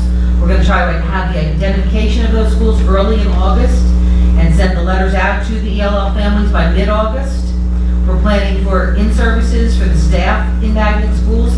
They'll be conducted in the fall of 2017. I believe, Ms. Shaw, we already had that set up. I have two amazing presenters who formerly worked for the State Department who are an invaluable resource. And if I can just interject, we already have a great deal of teachers, as earlier on in the presentation showed, that are PSYOP trained. So our goal is to initially identify those teachers and hand place students in those classrooms, and then train the remaining grade levels that we would need to staff those magnet schools with PSYOP trained teachers. And again, the training will be ongoing for staff in the magnet schools. Professional development for staff in the magnet schools throughout the next school year will be integral to the success of this program. And we are planning to host ESL parent workshops during the 17-18 school year. We already have received information about a very exciting opportunity that Rutgers is hosting for parents across the state of ESL students that we will be making sure we provide information about and buses to transport them. It's on a Saturday. They and their students can go to Rutgers for more intense information about being a parent of an English language learner. And we just think that it will be a win-win all the way around. Better instruction for the students, more fiscally responsible for the district, and a better use of our teachers' time working with students rather than driving all around 42 square miles. So, parents of non-ESL parents, so when are they going to be for the magnet schools? In other words, what's the impact to the classrooms for the entire class? In other words, what's the difference? So, I know that the ESL parents, there's a schedule there, but there's other, obviously other families in these magnet schools that probably aren't sure what that means or if it means anything for the rest of the classroom. I don't think I'm sure. In other words, a change in what this means for what it means for the school. In other words, if I'm in magnet school X and the program's now being done, what does that mean for? Well, the impact is really going to be very minimal because these students are spread out over all 6 grades and in different classrooms, so there's not going to be really a significant impact. We have one school, Fairview, that has, just by the geographic of that school's area, a large population of ESL students. That won't change. That would obviously be one of our targets to be a magnet school. But we're not looking to create any situations that would be adverse to any students. No, I didn't use the word adverse. No. Difference, right? So, in terms of, so how would this change? So if there's an ESL program and say there's, I don't know, 5 kids in 2nd grade, are they all going to be in the same class or that doesn't make a difference? What changes in terms of what happens now versus what's going to happen? That's my question. So just like we have special programs of varying, special education, differentiation occurs, it would be the same kind of effect on class. So those students would be placed as a cohort. There would be additional teachers and there'll be specially trained teachers. Right, coming in to provide services to those students, but all students incidentally benefit from having multiple teachers in the classroom at any given time. And the teachers in the general education education teachers in those classrooms have advanced training Right. in which, like Mrs. O'Hagan referred to, SIOP training benefits all students. So if you are placed in a classroom where your teacher has been SIOP trained, every student is benefiting from them having advanced practice and differentiation of instruction. And so right now, I think you're saying every other day, children are taken out for, Right. so that's, So the so goal- meeting classes, what you're The saying. goal is to Additional do more of an teaching. immersion program, especially at our younger grades, Uh-huh. where the ESL, ELL teacher goes into the classroom. Okay. So now you have, it's just like any class resource. So now when special education, teacher goes into the classroom. So now you have extra instructors in those classrooms. Okay. But even in those classes, the maximum capacity, the thresholds remain the same. So in schools where we create, like, where we now house, say, a magnet school program, we have to monitor the enrollments in those grade levels, and if the enrollments tip over, because now you have these additional ESL students, then we would have to place an additional section or hire additional teacher for that grade level. So, So ESL is just additional in-class support. Basically, yeah. So based like any other program. Yeah, and Okay. really, I'm just asking because again, like, there are other fans who don't know what magnet means. I know, hopefully they watch the video if they're not here. But having that I'm wondering, what does that mean? What does magnet mean? having that extra highly trained person in the classroom for the while they're in there is going to benefit all of the students. Yeah, especially when you're looking at SIOP, because it's a lot of backfilling of language skills, like vocabulary and content-specific vocabulary that English language learners don't necessarily have, but some of our struggling students don't have it either because of exposure reasons. And with the SIOP model, those teachers are constantly creating language goals that parallel the academic. Are there any restrictions to those teachers helping with this? In other words, if not you're at all. going to see the requirements in terms of the state expects this. Nope, So not at all. So, And actually, best practice is that you bring all students into the conversation or the instruction that's happening in the classroom, because you want the ESL students to hear and learn from traditional English-speaking students. And having that real-world experience and exchange and capitalizing on that to instruct is really most meaningful for those Because students. they go home and they don't get that, right, for the most part. I have a question, just thinking of something. A child that comes into the district, let's say in first grade and needs ESL, when does that child outgrow ESL? When they achieve a passing score on the WIDA, the access exam, which is the state exam. How long did that take them? It I'm just thinking. It varies. Some kids test out after 1 year. Yeah. Other And kids then- are in for 3, 4. So like one school might be a magnet school for 2 years, and it might go away, because if the children test out, and we don't have more children coming in. Well, that History shows that it looks like we are. Yeah. I'm just trying to, because really, this is not, it's something just learning, it's English as a second language, that's all it is. And that's why the numbers kind of, when you look at that, they remain pretty much consistent, because as students are graduating out of the program, new students are moving into the district, so they kind of just like replace each other. That's why when you look at the enrollments, they kind of stay. And we have to have Spanish, you're saying. It happens to be one that has I wouldn't say it's like a prevalent, but we happen to have more than 20. Right, I know we have other students, I know we have from France, and I've seen the students, which is fine. But we don't have a cohort of 20 students in any other single language. Right. Very interesting. will the ELA curriculum be changed because of this? The same course, it's just a matter of there's another teacher in there. They write language goals that parallel whatever the content standards say. So there's a language goal and there's a content standard goal. They receive instruction to the same standards that the general education students have to receive. So it's the same, so class A has the ESL and the class. Same curriculum. Same. And our ESL teachers have all been trained in the workshop model of instruction, ELA, in the reading and the writing. We've included them in our launching, and we will continue to include them in future professional development and rollouts. Any other questions? Thank you Thank you. so much. That was very informative. Okay, so the next topic of discussion is recent findings that we were delivered from the State Department. Back in September, the State Department sent a team of auditors to review our management of the 2014-15, and I just want to stress this is the 14-15 school year's NCLB Title I funds, how they were managed and supervised and expended. So that's 3 cycles ago. So the audit occurred in September of the 14-15 school year, and we received the findings of that audit at the end of May, so about 2 or 3 weeks ago. And the findings required us to come up with a corrective action plan to address 5 key areas where the state found that we were not in compliance, I guess you would say, or acting in accordance with their statutes and their regulations when it came to how we were disseminating and using those funds. The good news is that, and I know Ms. Franzi's going to address this more specifically, but out of those 5 findings, 4 of the areas we had already self-identified and had created action plans for.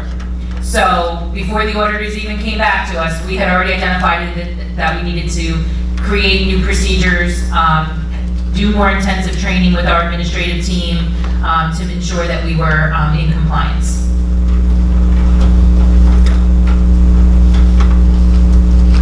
So, to give you some perspective, the funding that we received in the 2014-2015 school year is, we received $333,000, $456,100, and then the second number below is carryover funds, which is unspent money from the 2013-2014 school year to give us this grand total underneath.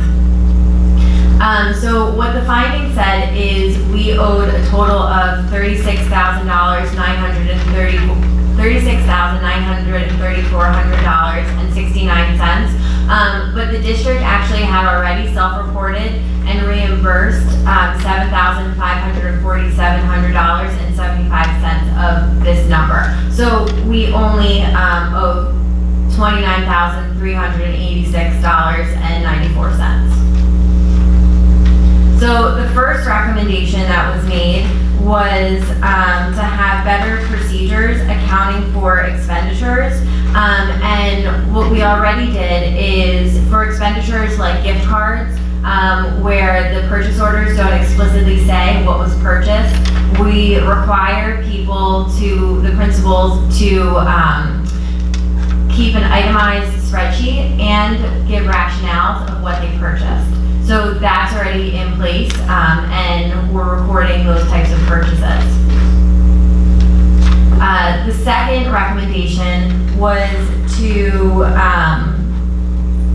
look at the program expenditures with supplement versus plan.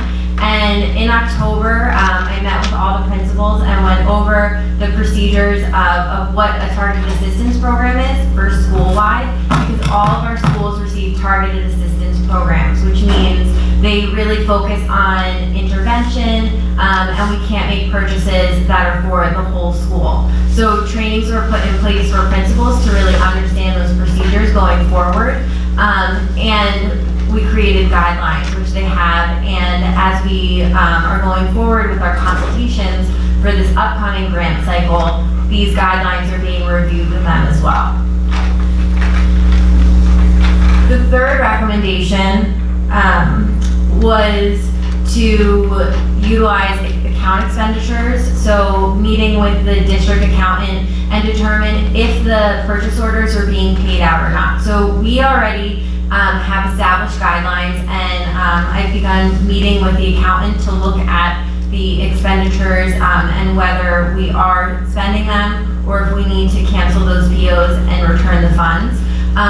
But because we've done such a great job this year with documenting and really looking at our rationales and why we're purchasing things, there were very few purchase orders that even needed to be looked at for this.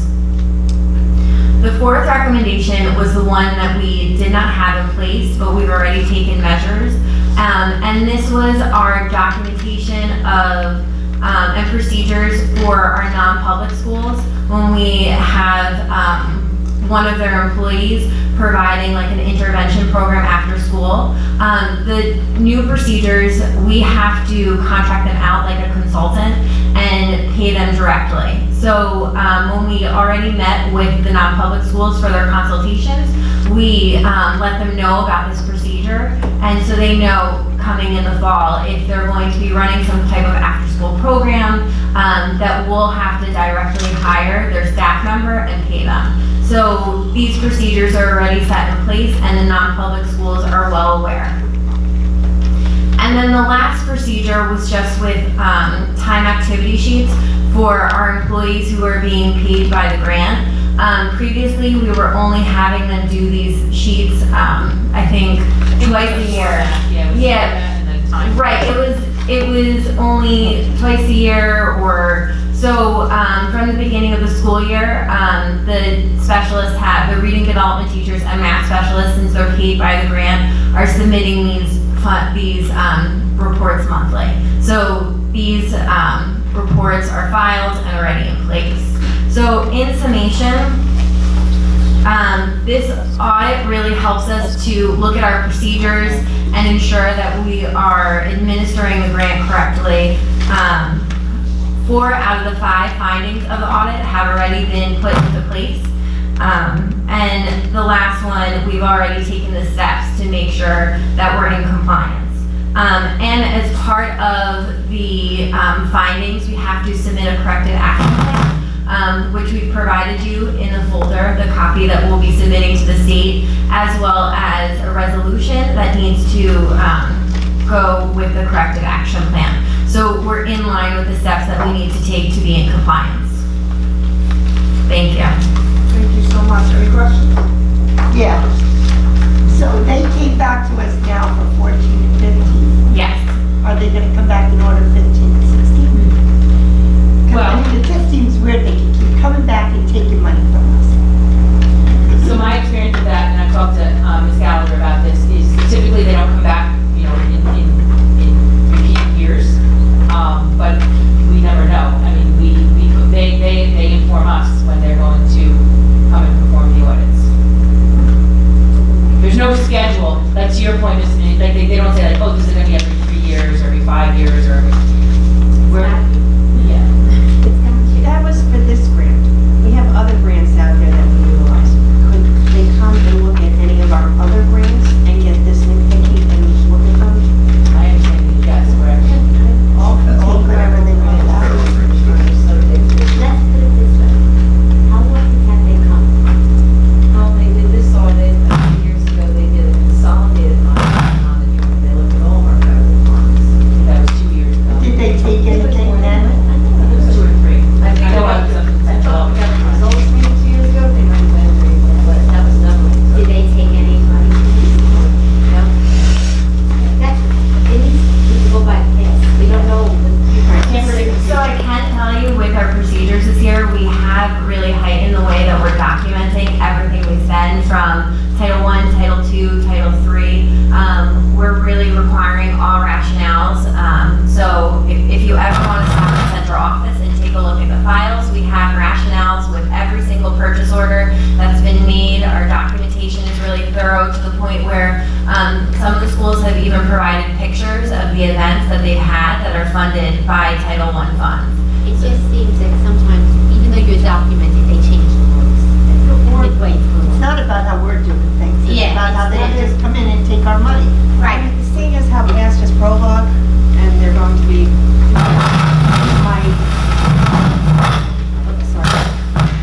my gut feeling is they're gonna be back again. Is it worth taking a look at some of our previous grants? Is it worth taking a look at some of our previous paperwork and seeing if, making sure the i's are dotted, the t's are crossed, that everything is the way the state would want it, so that this doesn't happen again? I don't know that we know when they come in, what they're really looking for. I'm aware of It seems that. like when they come in, we might have been following the rules we thought were the rules, and they're changing it when it's already done. And you can't change it. Yeah, How many I schools know. I'm utilize just Title trying- I funds in our district? 6 elementary schools And 2 middle schools. But this is not only for Title I, this could be any grant that we write. Right. This is not, this is not Title I, this is anything. No, it's And we just have to watch what we're doing, and they, But we do. that's it. I think that's the point I'm trying to make, is people are very good at what they do. But they can't do anymore.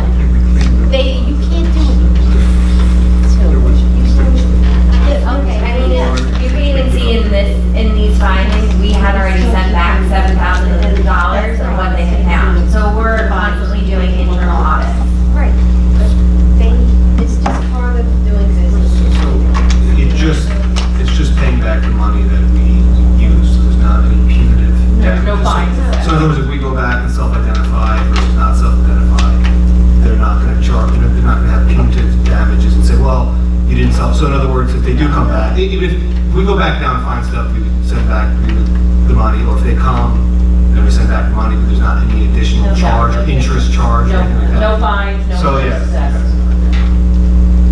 Is there an appeal process? In other words, when they come here, we feel we're unjustly being, monitored, that we can appeal it? Yes, So that $7,000 is part of that appeal. that's part of our, we are appealing that. One other question, is it the same group of people who come back time after time after time to? That hasn't been my experience, I don't know. It's whoever the state. It's the state assigned auditors, so. But not the same division, not the same. I think they all work at the same. OFAC. Yeah, it's could be the same office, one of those staff is rotating, they cover whole state, you might get different people coming to your office. Where do they come out of Trenton, or do they Yeah. come out of Trenton? Yep, out of the OFAC department. Who pays for them to come here? I would imagine the state, right? The state pays for the auditors to perform the audits. So if at some point we feel like we're getting hit too many times, Who would complain to? that's my. Thank you, that's Are exactly they where I was actually- going. Aren't they actually funded by their fines that they find? That I don't know. That's the point I'm trying to get out there. Yeah. I mean, this is what the public needs to know. Well, sure, I don't believe that we did anything wrong. I Well, they're just funded am by so their tired of them fines. coming and taking and taking and taking. I No wonder how matter, this is little, but there's bigger Bureaucracy things. builds bureaucracy. Right, I wonder how many bishops they go, and it's clean that they don't take any money from anybody. But what you're hearing from us, there were checks and balances and improvements to be made, and we have made those, and I'm confident moving forward that the next audit could be like the previous audit where we weren't. So, that's Okay, Kayla, are you gonna finish? Yes. curriculum? Just a quick update on ESSA.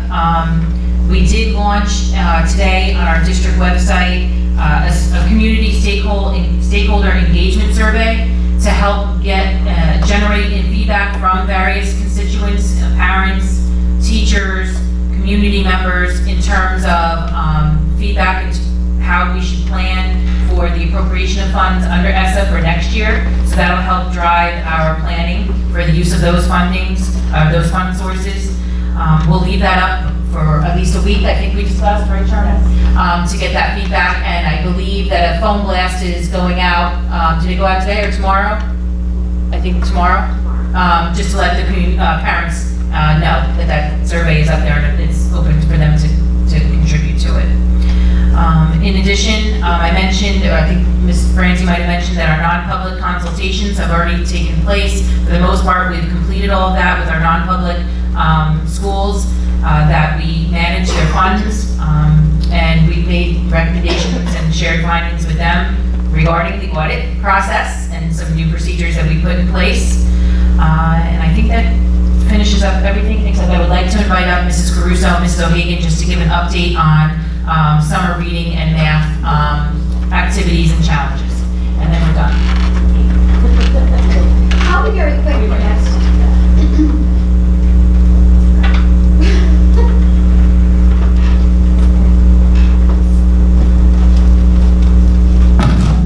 I just want to share that once again, the elementary mathematics specialists have gone above and beyond in responding to my request to come up with a way to encourage our students to continue using Dreambox over the summer break. I'm planning a summer Dreambox competition. The competition is explained on the district website in an announcement and a video.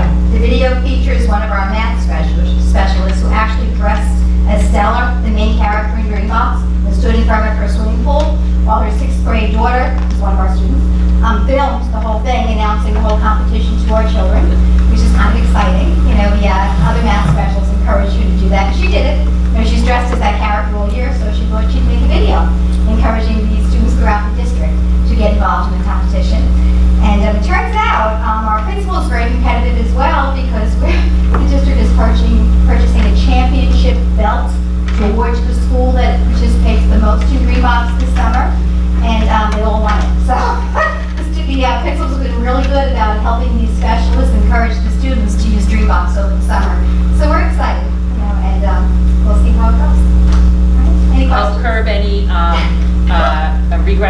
slide.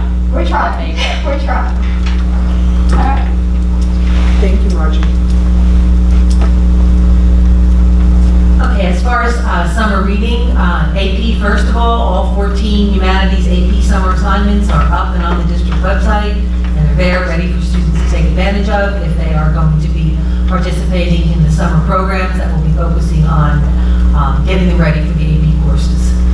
As far as summer reading goes, I have to tell you, it's a really good feeling to see things coming to fruition. And with the rollout of the writing workshop 2 years ago and the reading workshop, which we've worked on this year, launching and fully immersing in next year, we're seeing a tremendous shift in the way teachers and certainly students perceive the whole concept of reading. We're trying to build a sense of reading as a lifetime pastime that students can really learn to enjoy and love and crave time.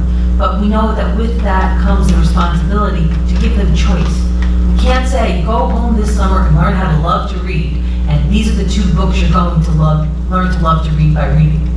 So our summer reading program has evolved yet again from the changes we made 3 years ago, and now instead of giving specific book lists, we've created reading menus, interactive reading menus for every grade level that students can click on. It will bring them to an author's homepage with many choices of books for them to read, different activities that they can engage in on these literacy sites. And each one gives suggestions for authors if parents need that extra guidance, what authors to look for, what book series to look for. But the menus are interactive and they engage students in choice so that they can read what they like. Schools have had book fairs. We have had the library, the Middletown Library has worked with us so closely and is building their collection to match what we're putting out there for our students to do. The most exciting thing, though, is instead of just book talks, because we've changed from that written assignment to book talks, we're now taking that another step further. And we had Mrs. Morales, who is the ed tech at the middle school, come and do a presentation for our middle school literacy coaches and our reading development teachers that we're going to turnkey with teachers on alternate ways that kids can present their books.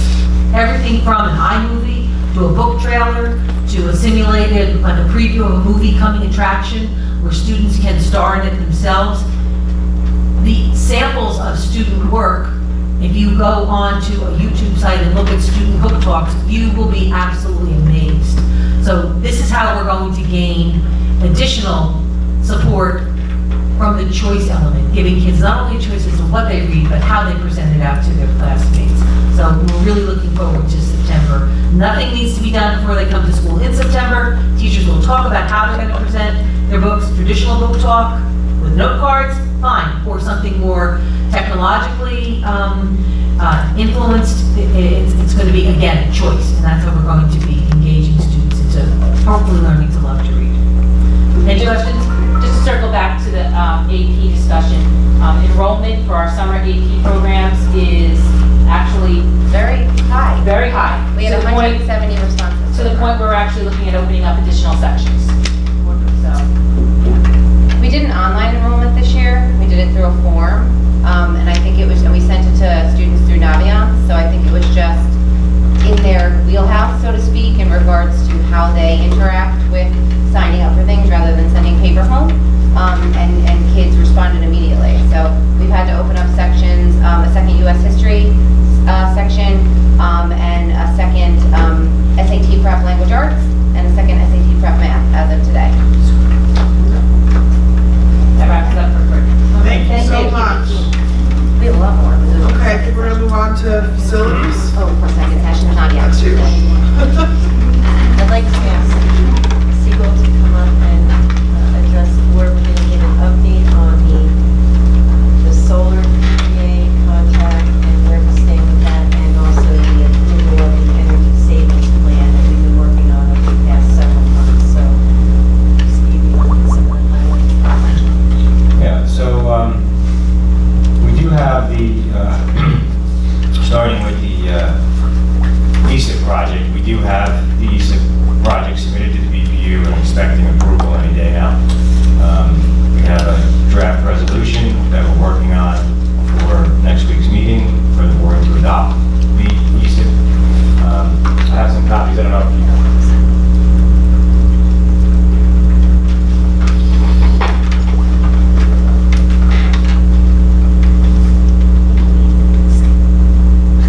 you've all had a chance to take a look at the updated document that was posted, but what I'm handing out is just sort of a summary of the findings. You have enough? So the first page that you see is basically just the sort of summary of all of the projects that were included in the ESIP. Across the top are the types of projects, so you have lighting replacement, lamp replacement, transformer upgrades, rooftop units, solar, some additional units and vending machines, computer shutdowns, walk-in freezers, ventilation, air cleaning systems, and so forth. And everything that has a green check with the school going down the left side has been included in the plan. Everything that has a red check is not included. And the stuff that's circled was just not applicable to that facility. So it means it wasn't looked at. So you can see all the green checks and a lot of the things that are similar everywhere. Obviously lighting and solar, which are big parts, and rooftop units at the high schools and middle schools, as well as some of the other smaller ticket items that are in there, basically to get you the energy savings to complete those projects. We've gone over this matrix before, but the change is that now since we have the actual results of the solar PPA, we have the numbers to plug into here, and we've been able to increase the scope of the plan because the savings that we're realizing from the solar were larger. Right, and so if you look at, for instance, the ECM 5A for the rooftop units, we initially were talking about doing that in 2 schools, we're now doing that in 5 schools. And that's all based on that, stream of savings you guys are capitalizing on with the solar project. So that really helped benefit that, getting some of those rooftop units replaced. So the next page you'll see is basically the summary. It's an estimated cash flow summary. And that will show you the total cost of the project, which right now is estimated at $12.5 million, with an electric savings of $945,352. So that's, again, almost $1 million in electric savings. It's huge. And the breakdown that you see over the 15 years is just sort of the payment schedule. That's been sent over to the financial advisor, and she's looking into those numbers. The next steps that they have to do, which is part of the resolution that you'll see for next week's meeting, is they'll have to go out and advertise for the financing and getting those bonds, and then you'll actually bid that. So the rates here that you see, we're using a 3% interest rate. That will likely be less. You get a fine-tuned exact number once those bids are taken, and then you get that money that comes in. That's what starts the process. And the next part of proceeding with the projects and submitting the projects to the Department of Education, and all that will follow once this plan is approved at the board level, and it's also with BPM. The next page is, you'll see the 11 by 17, that's a foldout. That actually gets into the detail of every single one of those projects that you see on the matrix on the first page, but it gives you the cost and energy savings per ECM. So that way, if you wanted to track and see which ones were the bigger savings and which ones were not, but you're getting because they're high priority, like the rooftops, that'll give you the breakdown of how that works and the way that DOB is projecting that in your energy savings. It also gives the simple year payback calculations and the rebates that you're expected to see for each one of those ECMs. So that's really the detail that you'll see with that. The thing to keep in mind is when you look at that, that's based on hard costs and contingencies. So that number doesn't equal 12.5, it's like 10 something. That's because it's just looking at construction costs and contingency, where the overall amount that you have to finance includes all the soft costs, the cost to do the audit, the cost for bonding and legal fees, the cost for art fees, the cost for design and engineering, all that stuff is included in the overall project, because you need to be able to bond for the whole project. So the energy savings plan is actually almost a 300-page document, and that's all been uploaded to your portal.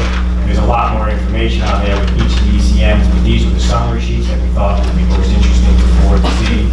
These have all been explained throughout the process over the last 6 months that we've been doing this. As we said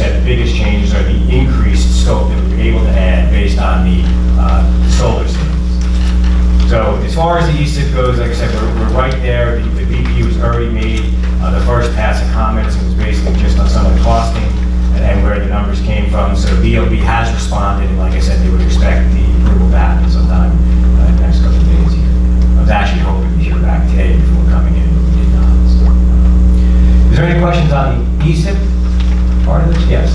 The ECM 16, that ventilation air cleaning system? Yes. What is that? That's basically just part of the cleaning system for the units. In other words, if they're cleaned properly and there's a The air filtration. conditions? What's that? For the air conditions? Yeah, for some of them, it's not global, it's not the entire district. There are certain units that it is, and that's where the detail in the report will call that out. It's not global, it says every school. It's not each unit in. At every school. Correct. There's specific units at the schools that relates to at every school, but not every unit in every school. Okay. But yeah, it's basically in the cleaning of the system, you get cleaner air, it's more efficient, you're saving energy. Thank you. Yeah. So that's the energy savings plan. The other part that we had spoken about last time, which is on the agenda to be approved this week as well, is the solar. And that report was circulated last time as well, which talks about the grading system and the two finalists that were reviewed.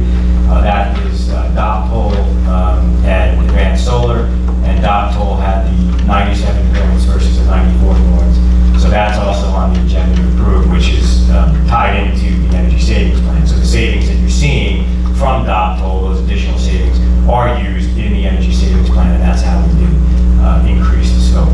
So that's all part of that included as well on the agenda for next week. Any questions on solar?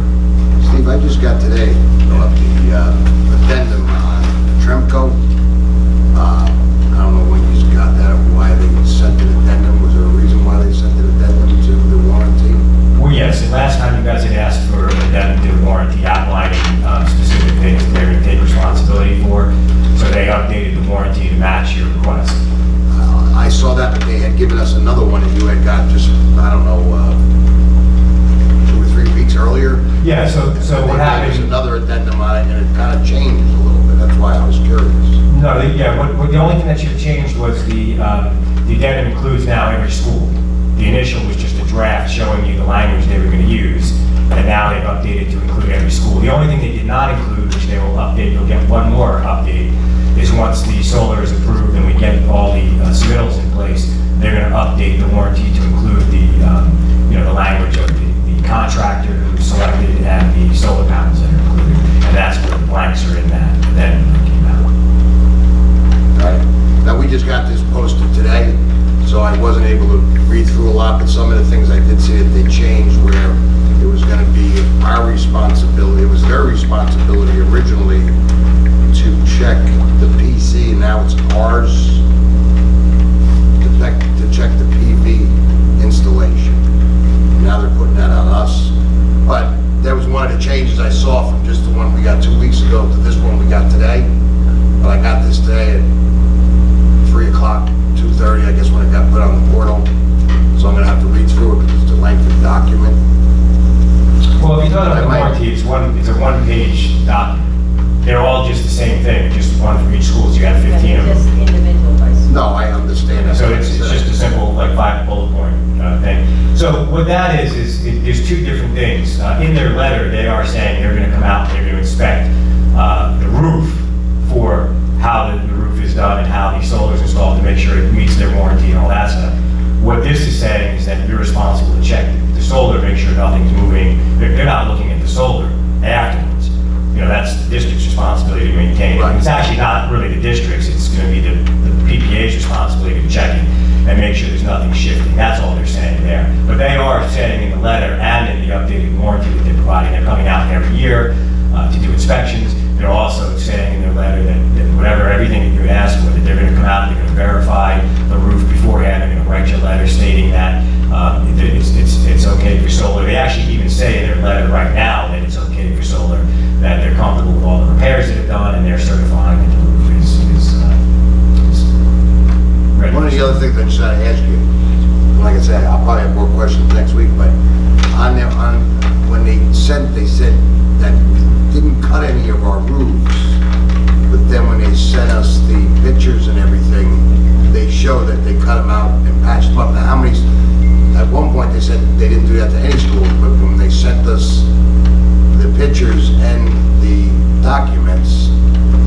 themselves that they did cut roofs and put in big patches, which is the way that their manual says to do it. But then they said that they were doing a blistering effect. Right, so. They hadn't cut any roofs, So keep in mind. How many roofs have been cut? So keep in mind that there's only 3 documents, right? It's a 2-page letter and a single-page warranty that's been updated per the board's request. That information is the most accurate. So what you had prior was from past years' testing of how they did that. The pictures we sent, and that was us sending, and we went out there and witnessed what they were doing. We sent those pictures for those specific issues that happened last year. Since that, they basically experimented with cutting, putting some patches down as well as injections. So I wanted you guys to see what the injection method was like, because nobody was up on the roof to witness it. We had a video of it, so I thought that would be interesting for you guys to see. But that's not what They they didn't did. give us anything on injections, they gave us on cut. No, there's videos and pictures of both, of how I they didn't both. see any for the blistering, because they said it was a new process that they were trying, but Right. I didn't see any. I mean, the pictures and videos are there. I don't know what was up. Maybe you only got uploaded, we only get our information from the portal, so I'll check. I thought check they and were see, both because the only thing I saw was just the pictures. I didn't see any video. I get hard copies, I didn't get any hard copies of anything Yeah, like that. I I mean, don't have to give pictures, a hard copy of the pictures. video. But No, hard copies of the pictures it's talking about. They were posted a while ago. Yeah, and that was just some of the repairs they did last year. My understanding was that was one particular instance they were testing, okay, if we cut it, what does this look like? If we inject it, what does this look like? So I was just sharing that information from last summer's report. You know how many roofs that they cut? My understanding was just that one roof. They did one school, it was Thompson, as a sample to see what worked best and how it would work. But I don't believe, and we haven't gotten that, I think we were waiting for Steve to come back from vacation, so we need to get dates and schedule the walkthrough with the district as well, which that still has to happen. He's back now. So I'll get with John and we'll coordinate the walkthrough on that. But my understanding was it was just Thompson, where they were doing the trial and error last year.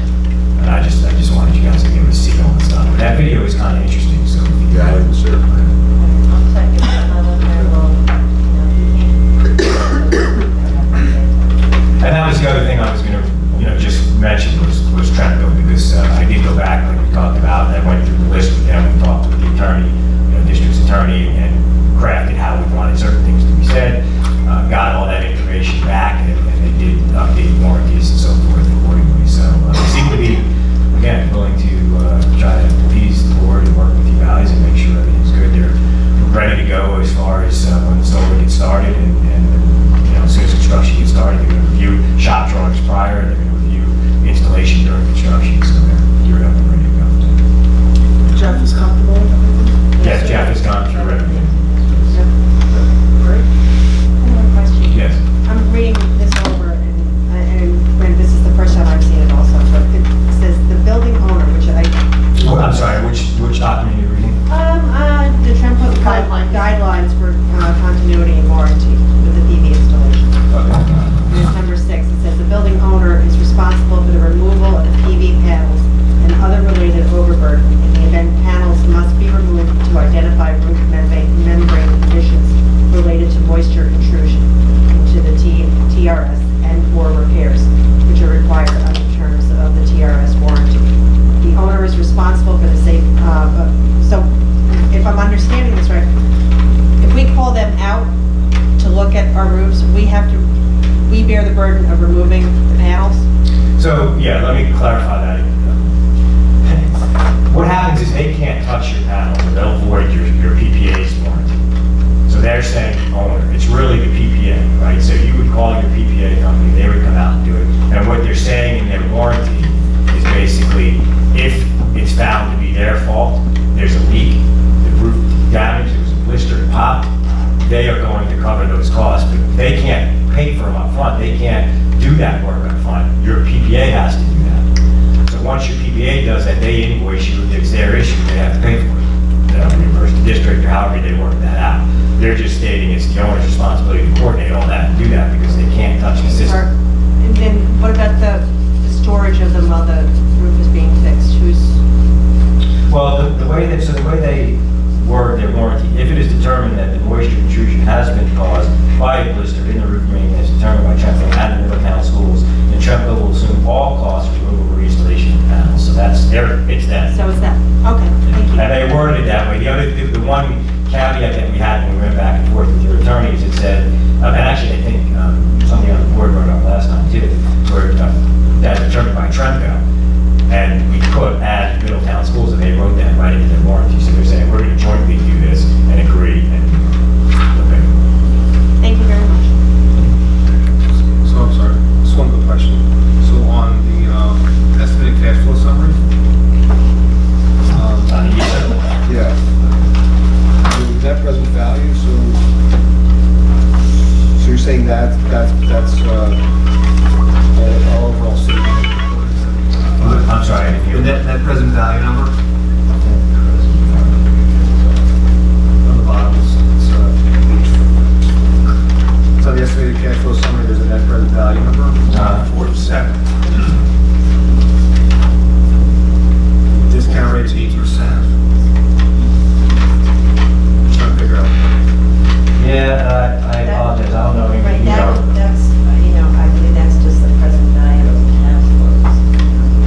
The amount that's, we're saving and, net of all these numbers, over the 15 years. Over saving, what, 2.7 looks like? Total, like, gross expenses. So in other words, we have the energy savings, which is 945, and then we have I guess, an estimated escalator of 2.2. And then we have the loans, which are the estimated rate of 3%. And then we have the net cash flow of about $3 million, and you discount that. So are we saying our savings are going to be $3 million, is that what we're saying? And then, I apologize, this is a question for the financial advisor. okay. I'm not sure. Yeah, I actually just got this on the email too, so we are in the process. So what are our savings from this whole thing then? What do we, I see the savings for, the cost of 10 million.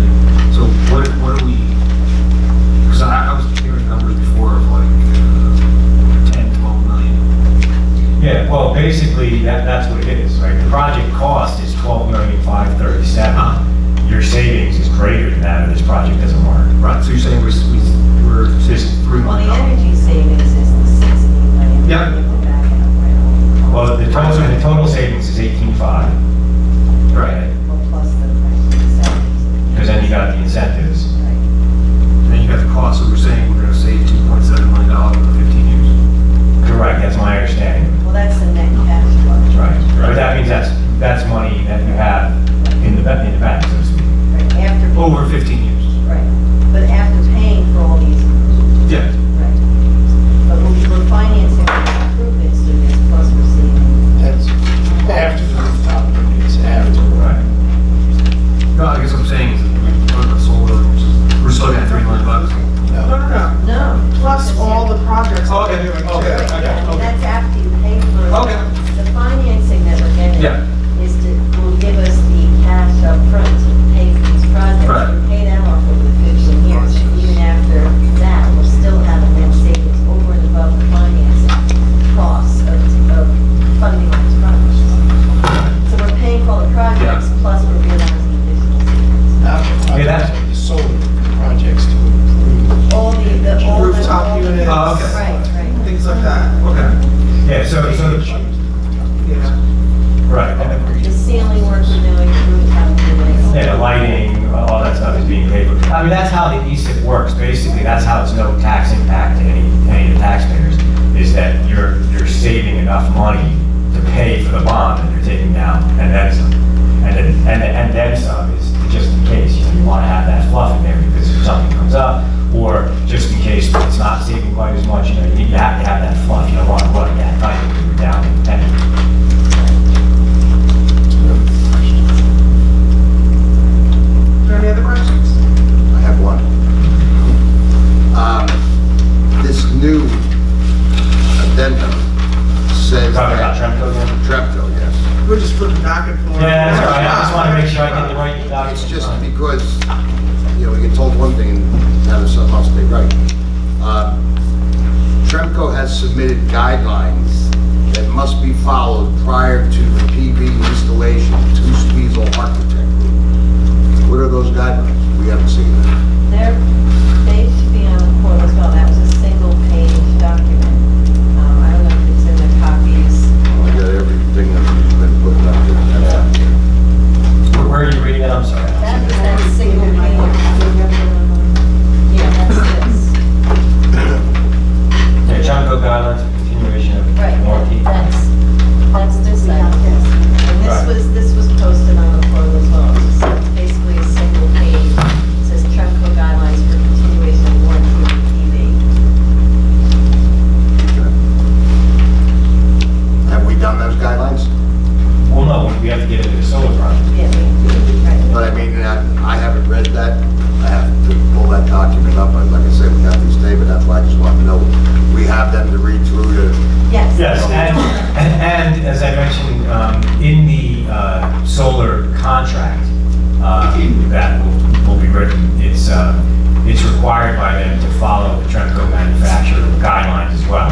So it's on their thing. We also put it in our specs. So when they bid it, they had all of the requirements of what's required to meet the warranty. These are just all the things on the addendum warranty that we got today. So that's why I might have more questions, but I just got to read through it. Yeah, I mean, ultimately, it's between Tremco and your PPA. It's not you guys. They're Well, responsible. they named you Speedsel in there now that you were giving guidelines, so that's why I was, Right, because we had put that we put the initial ones in our spec, that's what I'm saying. So we've done that. We've taken their information initially and put it in there, so everything regarding the roof is covered. Yes. Can we go ahead with this project without solar panels if we wanted to? This plan is, we have to change the whole scope of the plan and take out all of the work that was being funded by the solar panels.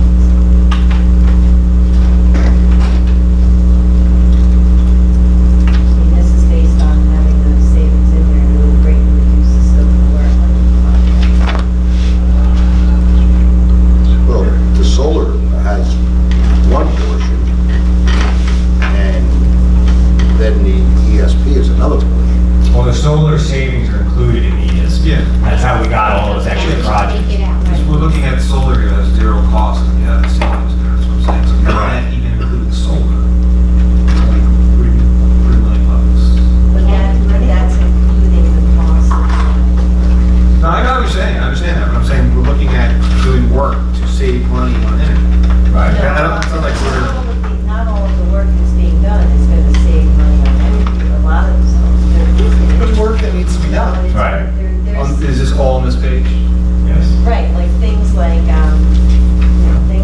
rooftop units, they're being done because we have aging units and they need to be replaced. We're not doing that. But isn't that gonna save money on energy in the long run? The No, okay, so energy there's- admin- It may save some, but it's not a big. It's not as not the big, driving but every force little behind why we're bit doing helps. it. Every, just like the air ventilation. Well, we're fixing the rooftop Well, units because they need to be fixed, right. not because we're trying to save money. That's Correct. not the driving force. Correct. Now, let me point you, if you go to that first 11 by 17 page, right? Yes. And you see, go down the line, it says ECM 5A, Middletown High School North. You see that line item? Yeah. So that's the rooftop unit. That rooftop unit is estimated at $2.2 million. If you scroll all the way over to the third to the last column, Yes, you'll see an estimated energy savings, 19, 0. estimate, oh, maybe.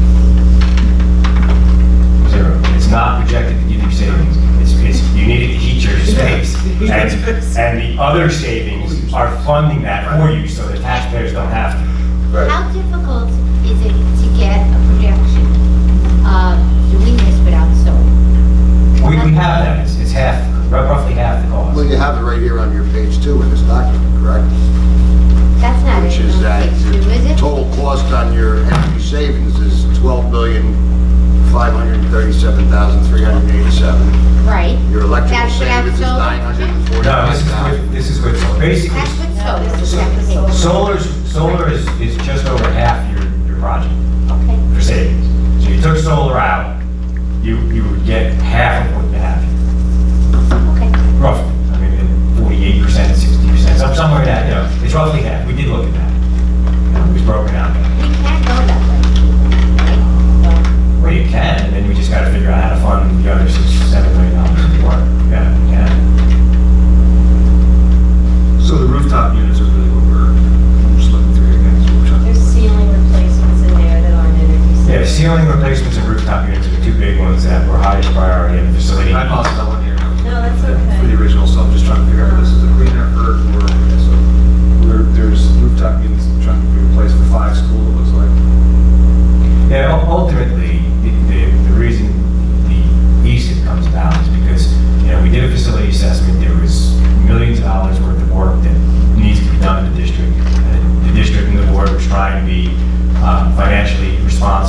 finding ways to fund things without going to the taxpayers. And this program allows you to do $12 million worth of work with no impact to the taxpayers. Otherwise, it's funded through budgets and Understood, and some of the work is to get those. Correct. Savings. So in other words, that's all I was asking. But it's also, I mean, based on this plan, it will generate energy savings above and beyond what we're spending to do this work. No, I see that number, yeah. No, I know. I was just trying to think of the purpose. There's some equipment and whatnot that need to be replaced. And that's kind of how we're funding it when we get potentially.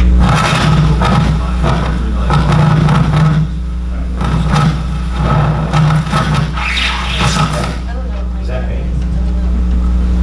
And the solar part of it is, this is only calculated for 50 years. You're going to receive energy savings on the solar for 25, plus, and that doesn't stop. That continues to reduce your electric costs. This is only a 15-year snapshot because that's how long your bond is for, 15 years. So this just shows the BPU that, hey, this project funds itself within the 15-year requirement. Well, you've gotten all the letters and everything requested. So I'd have to ask the folks on how the 2.2 in terms of the escalation on the utilities, and 3%, I guess that's sort of like around the rate that you get charged for these type of things. Right, well, like I said, we just got this update a few days ago, so we are now having our financial advisor look at it to see if they would recommend any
bid for this project. And that's not what was in the spec. Now, is it good for us to let them start up before we answer that question? Yeah, I mean, they're starting on demo, and, you know, I wasn't obviously at that meeting, but my understanding was that was discussed with them. Obviously, they know that if it's rejected, they have to submit, every contractor has to submit what's called shop drawings for submittals, right? So they've got to prove to us that they're meeting a spec. We can reject it if it doesn't meet it, and then they have to provide the product that meets a spec. So if they cause delays and they don't get stuff done on time, and you guys have costs associated because now you can't use the fields, you have to rent somewhere or do something like that, that's all part of what we would get involved with legal. We have language in the spec, we have liquidated damages, so if there are damages like that, you would go after. Now, it's not a situation you want to be in, obviously. We want them to just move forward as quickly as possible and follow the specs, but we are going to hold them to the specs. No, I understand that, but at that point in time, when they had that pre-construction meeting, can they now say, we brought this, we showed it to you, that's what we're moving forward, and you never wrote to us to tell us not to? We have a whole submittal process, and we put that in there, that they have to get it approved. We have to stamp it, approve it, and it's got to be officially authorized. I'm just asking just to protect ourselves. No, I get it. Because they actually came and, you know, they forgot the bid specs, they forgot this, they forgot that, so I just don't want that meeting to get confused as that's their submittal. Yeah, no, just that we're protected, that's all. We made it clear at the meeting that they had to give us a form of something. That would be my concern. Why would they have a pre-construction meeting and not be prepared to show us what they're going to use? Can't they get that done? I don't understand that, because we are right, we're letting them start digging up our field, and it's gonna, once it starts happening, it's gonna start going fast. I mean, I don't understand how they could come to a pre-construction meeting unprepared. So the pre-construction meeting is not typically a meeting where they would bring submittals. It's just a kickoff meeting to discuss the process, and submittals were discussed. Right, but they're starting on Monday. Well, but they're starting demo, they're not starting any new stuff.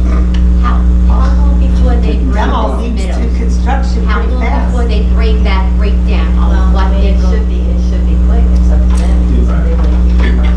So, Typically, it's in the bid specification, the submittal process has. well, what is in it then? When is the date is that they're supposed to? Because we're talking about, we're on Wednesday, Thursday, Friday, Monday.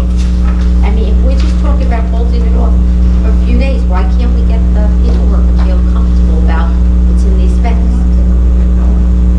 Well, I mean, I don't remember what the spec said for any delay, they haven't given us a spec, that's just gonna be a delay on it. Yeah, what happens The is- longer they take to get us what we need to approve, they're not gonna, if the delay is on them. Right, what happens... Slow them down and the delays. That's what I was just gonna say. What happens is if you tell them not to start, now the delay is The on. delay claim comes to you, and that's gonna be more expensive, I'm sure. I haven't seen the liquidated damages provision, but I'm sure their delay claim to the Board of Education will be far more expensive. Okay, so then what is the date that they're supposed to, I just want to know the date they're supposed to be, it's a contract, right? They have certain dates they gotta live by. I don't have that in front of me, but Yeah, but the dates are that they have to have all critical submittals in prior to, you know... I don't want to be nasty or anything, but I find that odd that we don't have that date today, because we're discussing it. There's no So we're specific, discussing there's it. no specific date in the spec. It's There's no days. date in- No, there's no date. There's days. They have 10 days 21 days to have from signed contract, Correct. is it? to make the submittals all right, so if it's 21 days from when the contract. for critical submittals. So they could say that they don't have to submit that. It's not a critical submittal because it That's only not a takes... critical submittal? No, because it only takes a week to come in. I'm just saying, they could argue this. I don't know how long it's going to take to come in. They have to be done by end of September, I believe the date is. So all they need to know is they have to be done by the end of September. As long as their schedule backs them into that, they can submit whenever that date I'm is. just afraid they don't give us what we want in the specs, okay? And then, yes, we could sue for all these damages or whatever else, but the bottom line is our kids are out of time on the field. So it doesn't matter what we sue for, it's our kids at the end of the day in September, when they can't get on there. So we're pushing them for that, and as you just heard, we have the option, the board can make the decision. They don't want to move forward, they want to delay the project, and we wait and see how it goes. That's an option you do have. It's just, you know, from a legal standpoint, we're looking out. It's not the idea. I understand when you said that. I'm gonna look at the way either. It just doesn't make sense. It's a big project. Why are they not prepared? But we to tell can't us do what anything we're about getting? it. Well, they did tell you what you were getting. They said it, and now they went through the process. We told them we don't think that's gonna meet the spec, but we told them to go ahead and submit formally so that we can, formally review it and make that decision. And that's typical. We start projects all the time. They start demo and they start mobilizing and things, and submittals happen throughout the process. It's ongoing. We can get submittals throughout, like you'll see this energy project, we move forward with this energy project, we're gonna be getting submittals for a year. Did I hear you right? You said you told them you don't think it's gonna meet the spec, but they can submit it anyway? I wasn't at the meeting. But- I'm just going by what he And said. I want to make sure I heard that right. And that wasn't said at the meeting. We've had conversations with them prior about meeting the specs and why it's the specs, and if we don't meet the spec, it's gonna be rejected. So why did they bring a field turf representative to that meeting? I thought that was straightened out. Sounds like that they were talking about that still. They're proposing a system that they feel meets the spec. We have to evaluate that. So they might come back on Monday with a field turf. With what? Field turf. They have a filter product Yep. system that they're going to submit for us to evaluate. But I thought there was a letter or something, where we could say we weren't interested in that. We did go back and forth with them and say that we expect them to meet the spec and that we want what was spec'd out. They have the right to submit. Yeah, I'm just whatever they wondering, want to so in other words, they might come back with field turf. They might get rejected. Well, Okay. they are right. They are going to submit a system that they told us about at the meeting. We're going to evaluate it. If it meets the spec, we will approve it. If it doesn't meet the spec, we won't approve it. One more thing. I don't know anything about fields, other than that's where my kids play. Once you dig up a field, how long does it take to move to the next process? Well, the whole process is, that's why we have an end of September completion. It's tight. You've got, typically it's 2 to 3 months worth of work out there. So So once the demo is done, then how long does the demo process take and then moving Well, on? what was discussed at the meeting is the sequence of events is what they would like to see how accomplished is the demo will be done. Then the track material may take some lead time after we order that to get that in. So the next thing they would want to do after the demo is done would be to move on to what. So, to everyone's point, that's going to have to be part of and move on. yeah, there's a lot of prep work. Besides taking the field out, they don't get that done in a day. It takes a few weeks, and they have to submit a schedule. So they did not Yeah, bring. we don't, they have to develop their construction schedule. Overall, that's what they described And this meeting just happened yesterday. yesterday. Right, so they're just getting started. So they don't start digging until they're approved, right? Well, we awarded them the contract, that's what we voted on. Yeah, we got it. Right, Yeah. so, When did you sign the contract? after the board approved it. May 23rd? May 23rd was? I just want to know. No, I didn't sign May 23rd because they had to be, first of all, I didn't have the contract May 23rd, then we had to get the contract. I reviewed it, our attorney reviewed it, so all of that had to be reviewed before it was signed. This is a very naive question. We didn't sign it the day after the Isn't it meeting. almost We didn't have 21 the days contract then either way? We didn't have the physical contract at the meeting. So we could have a hole in the ground and not be happy with their. Well, Is that, I'm just asking, like, they think they're gonna start digging before we approve their submittal?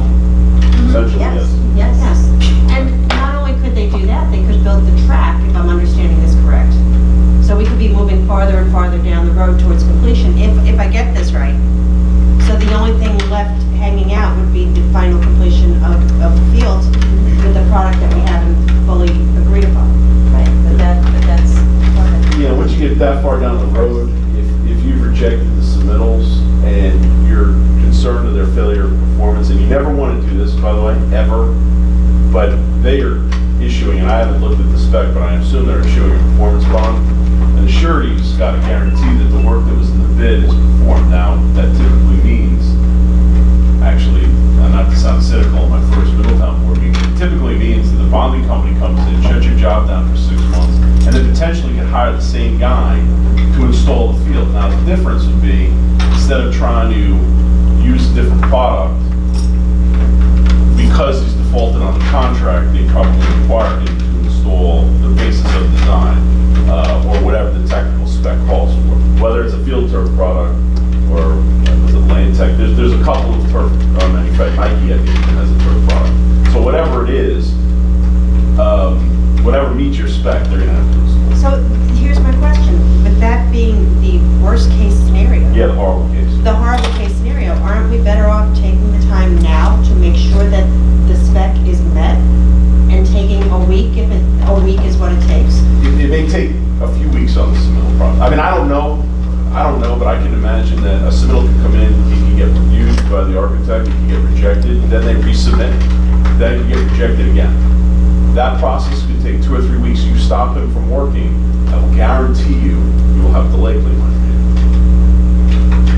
And how much does a delay claim cost? It's very difficult for me to quantify the Eichmann formula, which is what delay claims are based on, but I can guarantee you it'll exceed whatever your LDs are in your contract. So we're between a rock and a hard place, and we have to hope. Well, no, because you have the contractual protection that they have to deliver the basis of design.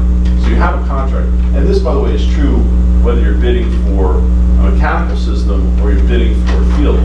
It's the same process is employed. So could they try and get you a train system, which is what the basis of design is based on, and then try and sub out some other maybe cheaper system? Yeah, they can try and do that, but they ultimately are bound to the terms of the spec. Yeah, we go through this on every project, and there's substitutions on every project. And it's just our job to evaluate and review it as the submittals come in. Now, I'm just looking, my concern is to get the children on the field that we designed to purchase in the this manner. Well, that's all of our concern. And I agree. I think that's what we're all going for, but the best way to proceed at this point is to do what? Is to proceed as the process has been put in place. Like Steve said, our Just was replace.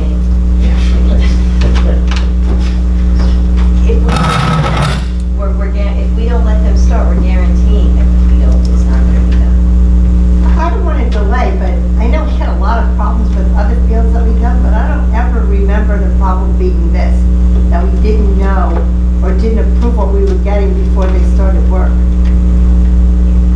I understand the specs clearly say it, but I don't ever remember this being in front of us with all the other problems we had. We've That we started- knew when we started where we were going. We've started work on other projects and So I'm talking about turf fields in the Well, I past, mean- because I was here for the first one, I was here for the second one, there were a lot of mistakes made, a lot of things we had to learn about, but I never remember us starting without knowing what kind of turf we're getting and what's involved, what materials are being used. I remember learning about cryogenic rubber, for months before we did the field. I mean, I had no idea what it was. Met with Jim a few times before he was on the board and I was a board member. He explained to us, what it was, the difference was. I just don't remember this part, that we award a contract and we're not quite sure yet what they're gonna put down. To me, when you award a contract, you should have everything laid out and full steam ahead. Yeah, construction projects are never like that. Well, it They was have for the the right to- past turf, I mean, we had other issues, but. They have the right to substitute or approve equals on any part of a project because there's certain specialties that you can be proprietary on. Turf fields, not one of them. Your controls, if you have controls throughout the district, your HVAC controls that are specific manufacturer, and if they have to put that same one in, you could write the spec around that. But a turf field is not. Now, they did come to the meeting explaining it, they did explain what they were proposing. They are proposing, and correct me if I'm wrong, but they are proposing cryogenic rubber field, but with a little bit of sand, right? So. That's the one thing we said we didn't want. Right. That's not, I mean- that's not the thing that they proposed. There's systems that are out there. They're proposing a system. And is it a system that has been proven to work, or it's a system that they're allowed to install? I think that's what the question was at that big meeting. Well, we did talk about the specifications saying that whatever is proposed,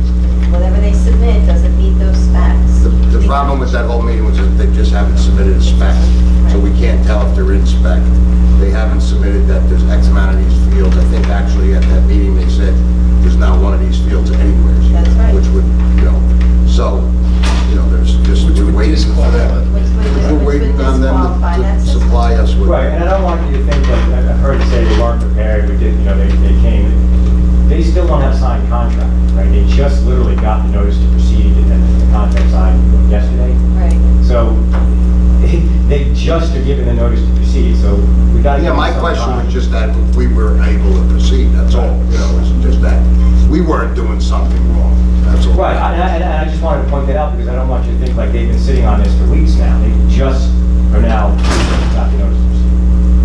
And so now they need to move quickly. And I will follow up again tomorrow just to see where we're at. When was the bid open? I mean, they know they, It was right before Memorial Day weekend. It was, I think, the They were- Thursday. And they were awarded, what, June 6th, right? They were awarded June 6th. So June 7th, the notice of award letter went out, that's when they knew. well, what I'm saying is that they were at the opening of the bids, they knew that they were the lowest bidder, so they had a good inclination that they could get Well, right, the job. nobody's going to move forward Right. without. No, I'm not saying move forward, but they had a good inclination they were getting the job. And that's why they were able to come to the meeting with an idea of what they thought would you accept. And obviously, Yeah, we don't. They're qualified, they've put in over 10,000 fields throughout, I don't know that. I don't know. I mean, they're,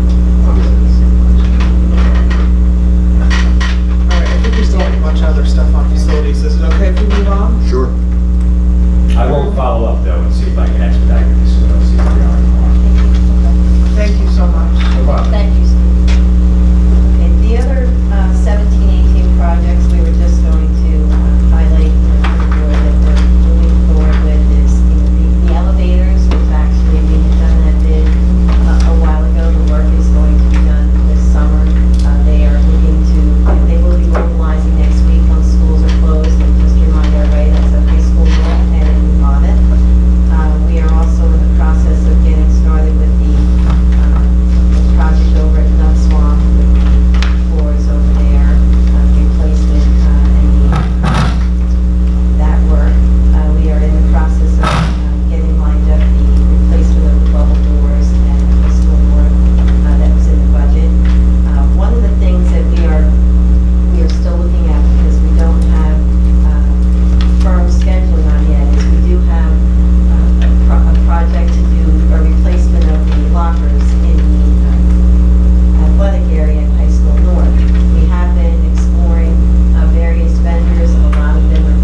was a drop of $49,000 in basic allotment and a drop of $800 in the preschool compared to last year. Just as far as some announcements, labels and letters went home to parents just for ESY, letting them know who their teacher was, all the bus assignments that were sent out yesterday. Right now, we have scheduled to attend 191 elementary students and 109 secondary students. Any questions? When do the program start for the special ed kids? July 5th. It'll be July 5th to August 15th. Anyone else? Thank you, Mr. Brown. Move on to finance with Amy Gallagher. Okay, we have on the voting agenda items under finance. We have the financial report for the month and the bill list from May 24th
definitely not. You know, I just, if they come back to us later, we'll discuss it, but the payroll, we do try to track down and see, but anyway, that's what, we do this every year, and that's what this is. It's in preparation for the audit to clear the outstanding checks.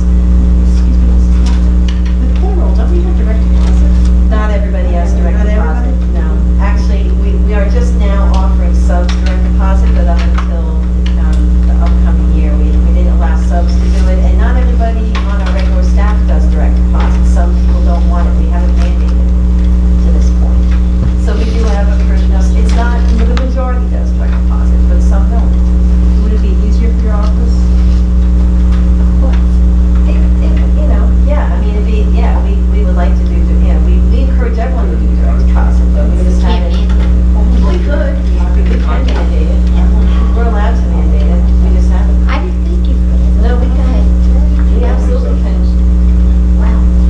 The athletic account, just curious, that's not payroll. That's supplies too, right?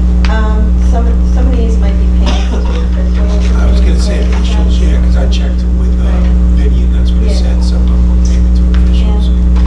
Some of the I love it. officials can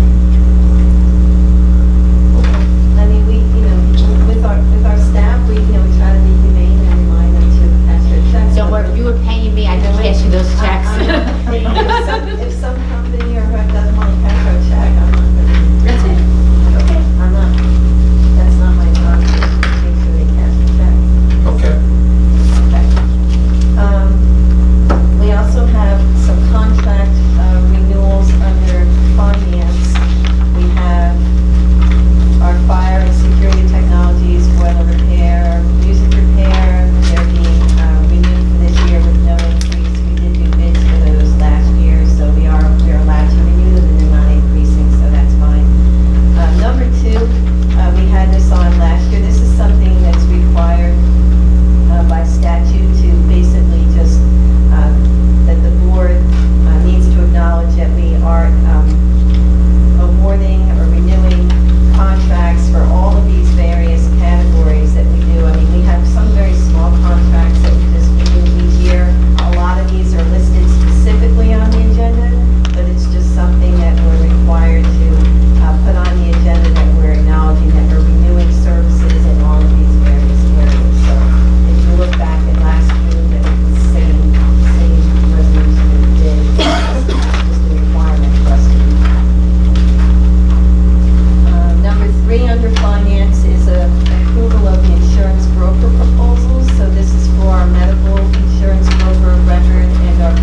you're would be saying like for offset. 18, 19, but then that would actually, I would think that would be more of an argument not to use more surplus in your budget. You know, I mean, we're not, this is, a zero budget. what's that? I said, I don't know how we're gonna come up with a zero increase budget if we don't put money aside for it. Well, again, this is not a final decision on how, and this is a not to exceed. You know, you have to put a resolution saying we will only put up to this much in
theoretically, Well, and in the it's future, they could try to take. And it's based upon what they think our fair share of. I got you, but I'm saying the gap, even if we get through this year, right, even if the governor or Yours- whoever. Yeah, those last two columns on that spreadsheet, yeah, right. So just to be clear, so I guess the governor and I guess leadership in the legislature are, I guess our representatives in the legislature are looking at that for this year, which is $1 million that Sue mentions. But the gap is like 8 or 9 million.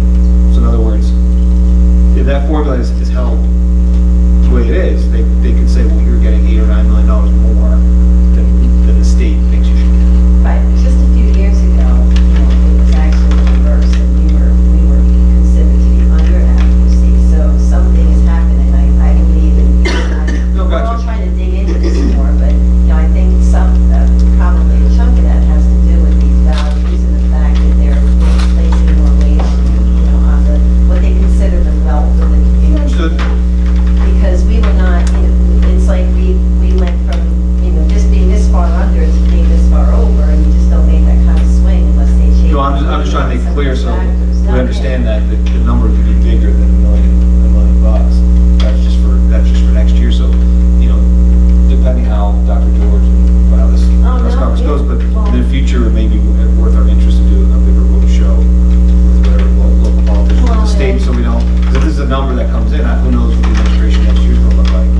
Then we start getting our story out there. And as bad as our number is, I mean, if I remember correctly, I looked at the number for, say, Greenville Regional, it was like $30 million.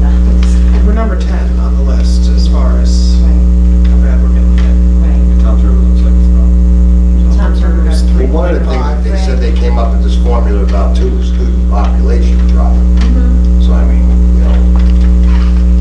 that's one of the figures that actually got more of this And there are some proposal districts from. that have actually experienced an increase, and to be fair, they are fighting to get more dollars for them, because, one that comes to mind, I think, is, I know Freehold is always in the papers, their population has exploded, they have gotten a lot of additional funding in some place like that. But, our enrollments have dropped somewhat, but they haven't moved on.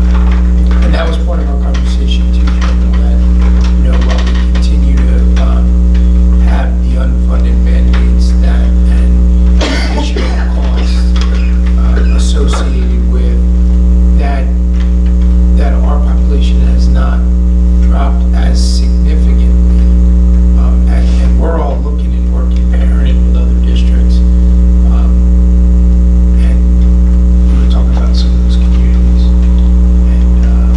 and how we really haven't experienced a drop. We've been more of a flat.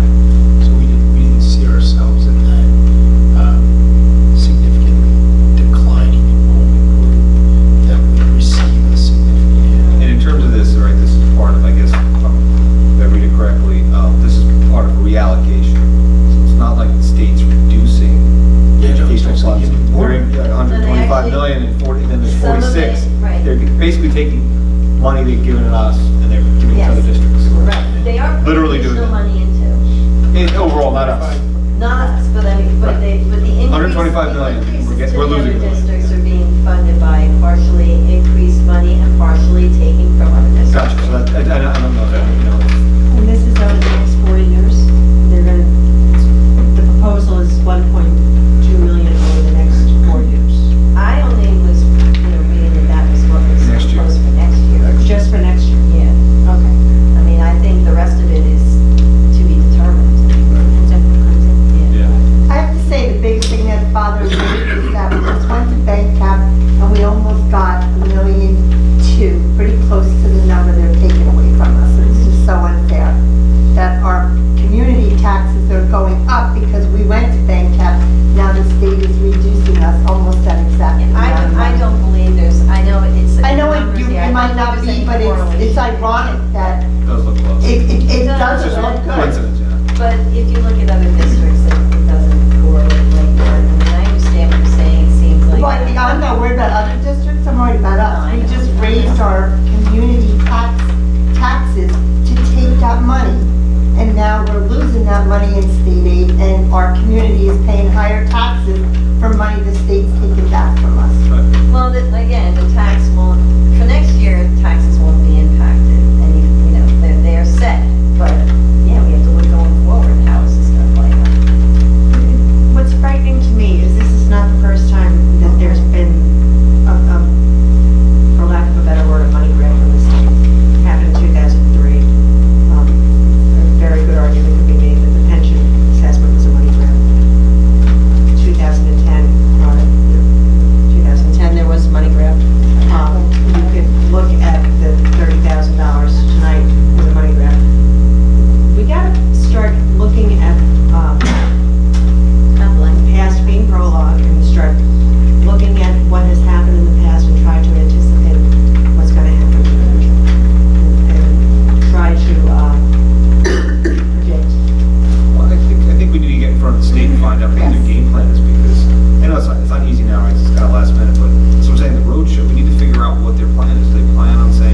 about, well, what does that mean for, obviously compensation's a big part of everyone's budget.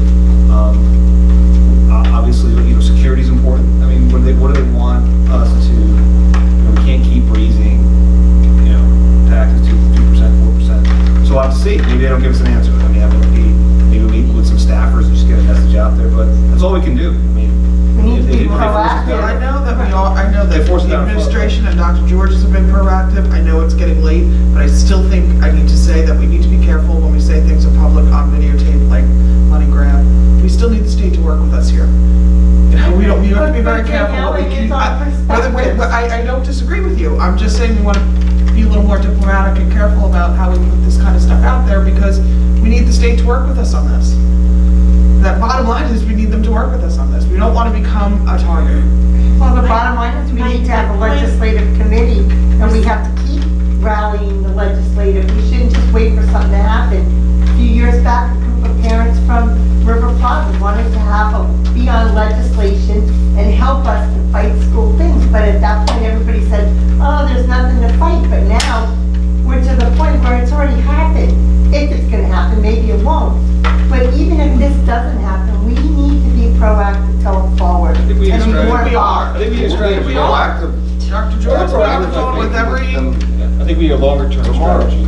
But after this, but if we are being proactive, Dr. George has been doing, Well, as an actor. And we spoke with the lawyer. John and I had a meeting with a phone conference with Jeff and Dr. George about what we can do and what we can start to do. I mean, we are being proactive. Danielle, I'm not insulting what's happening now. What I'm saying is, it's happening now because it's proposed, it just got proposed to be done. We should be doing something, even if something's not being proposed. No, I agree with that. I think we need a longer range, once we Yeah. get through this year, a longer range strategy, how we want to approach it. I think also, there's also shared services with the township, right? I mean, again, we're dealing with political environment, so, and we need to figure out not only our local, our state legislature folks, but, also township council, the committee, township committee. We have to think about that. I think you're right. I think we need to get through this first. I think we're being as proactive as we can be. We need to think going forward, how do we kind of get our message out there? How do we kind of sort of get the state to sort of maybe give us a little bit earlier signs of what they're intending to do? I At least, apologize if you don't like the term that I've used for money. No, you don't have to apologize to me. I'm just saying maybe it's something we need to think about, that, we still need these people to be on our side. It wasn't towards you in particular. We've all used that term. My answer to that is, you said the word target. I really do feel like a target at this point, because it has happened so many times.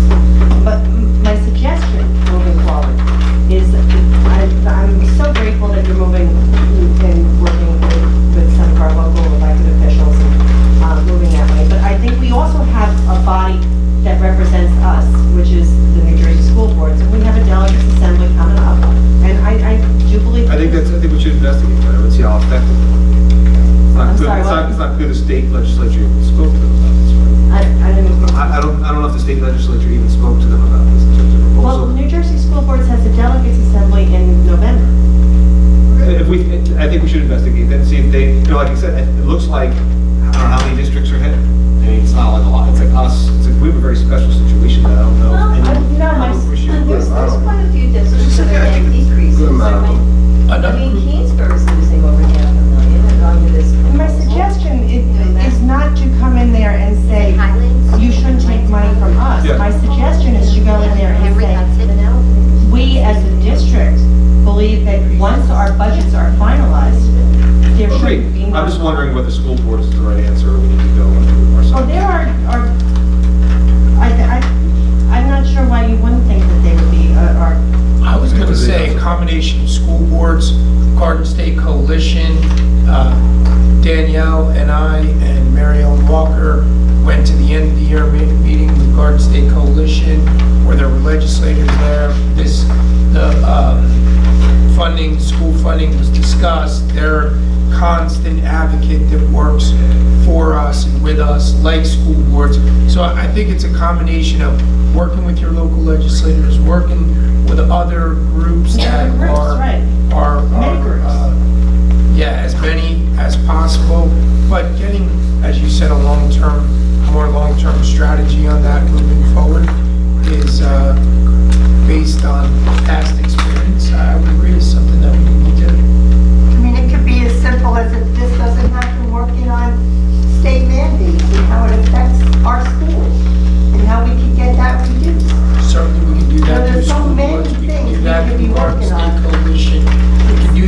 work from ASA to.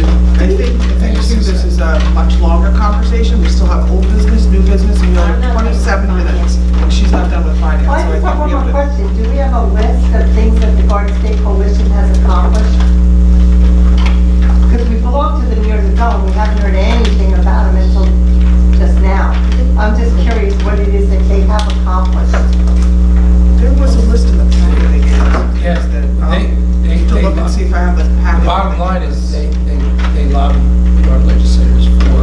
I know they lobbied, you were a part of The them. suburban middle income districts like us. I don't know what they've done. Yes, that's what they do. I'll let you see the paperwork from the meeting that we went to. I think they had a list. We used to go to their meetings all the time. We can do a combination of things. With our legislators. That's Can what I we, was- but no, but we really do, we have literally 26 minutes and we have to close this meeting, so, and I want to give the public, if they want to talk, a chance. Right, I just have just a few more things.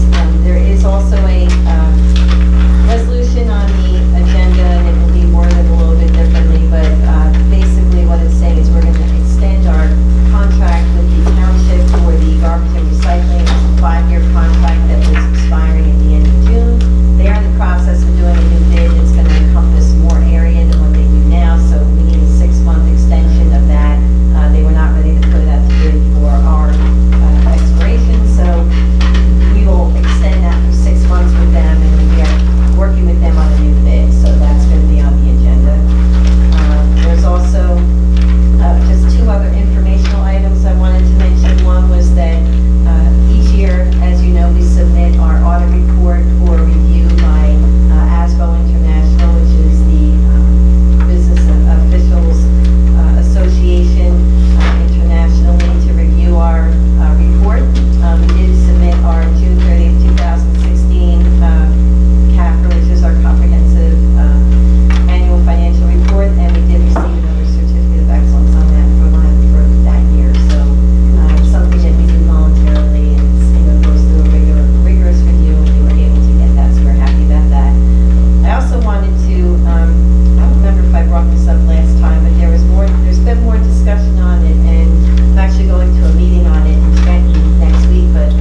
There were changes to the recommendations that they put forth for the development and the scoring and the evaluation of staff SGOs and the type of data that should be included in those and the way that the assessment should be used to manage and determine the student growth objectives, as well as the management of corrective action plans. So basically, we took a look at our regulations, we looked at the new proposals for this year, we also self-reflected on our actions and the successes and where we could improve on our procedures, and we made changes to the regulation language. We talked to the MTBOE leadership about this. They're in agreement with us that more clearer expectations and procedures need to be in place regarding all of those requirements.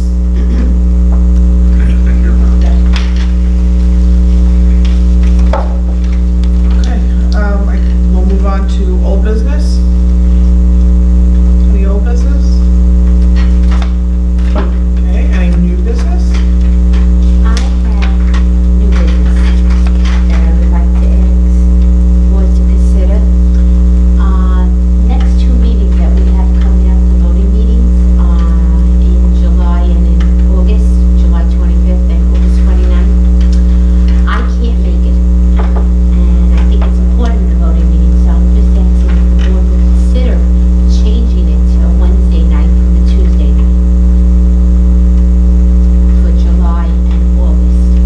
Let me make a suggestion. Do you want me, I can circulate an email tomorrow, and everybody can check their calendar. You'll see if that works. I don't mind what you do, I just wanted to bring it to the board's attention, and, that's it. I'm okay with that. Would that work if I just send That's fine. feedback on that, so everybody doesn't have to try to figure that out? Yeah, without our No, you calendars don't in have front of to, I'm us. just saying, it's okay, I just wanted it out there, I'd like Thank to get you. if anything next week, July have it and August on. voting meeting? Yes. While we're at it, the October meeting, The one that conferences, yeah, I Yes. agree with that too. I believe that one of the school Same board night. conferences is the same night as the first night of the conference. Right. Is there a possibility that we We could? changed last year because of that. Yes, we always get, Because that's the important night anyway, because that's when they have all the workshops on it, the first night. if They there's a made the possibility. trainings the first and last day, and then there's I possibility. think they added a day.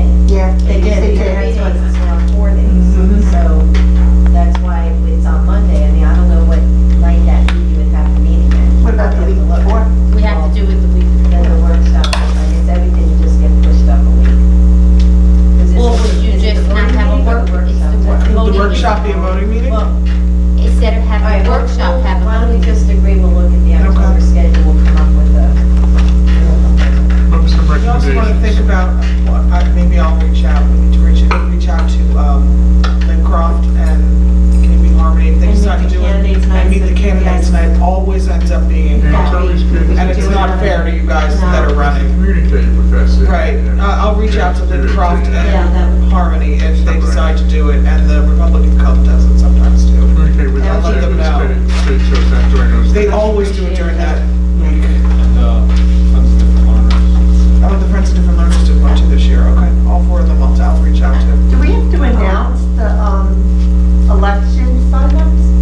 I know we used to always every year have to say that, the applications are available and You can make an announcement at the next board Well, meeting. what we usually do is when we get all the, we usually get information from school boards and post it on the website. We don't necessarily make an announcement at board meeting, but we do post it. The petitions are usually due the end of July, so, It's the last Monday in July. yeah. We posted on that? We have, that was in our website.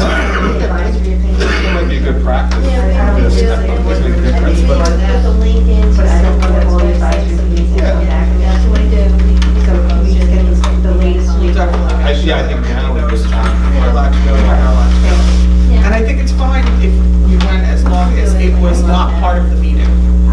So we'll see. Any other new business? Okay, we'll move on to public comment. We're sleeping. Hey, public, anybody wake up, wake up? John, no? I'm good. John and John? We're good. It's the Johns. It is, it's the Johns. I'm getting tired. Then I need a motion to adjourn.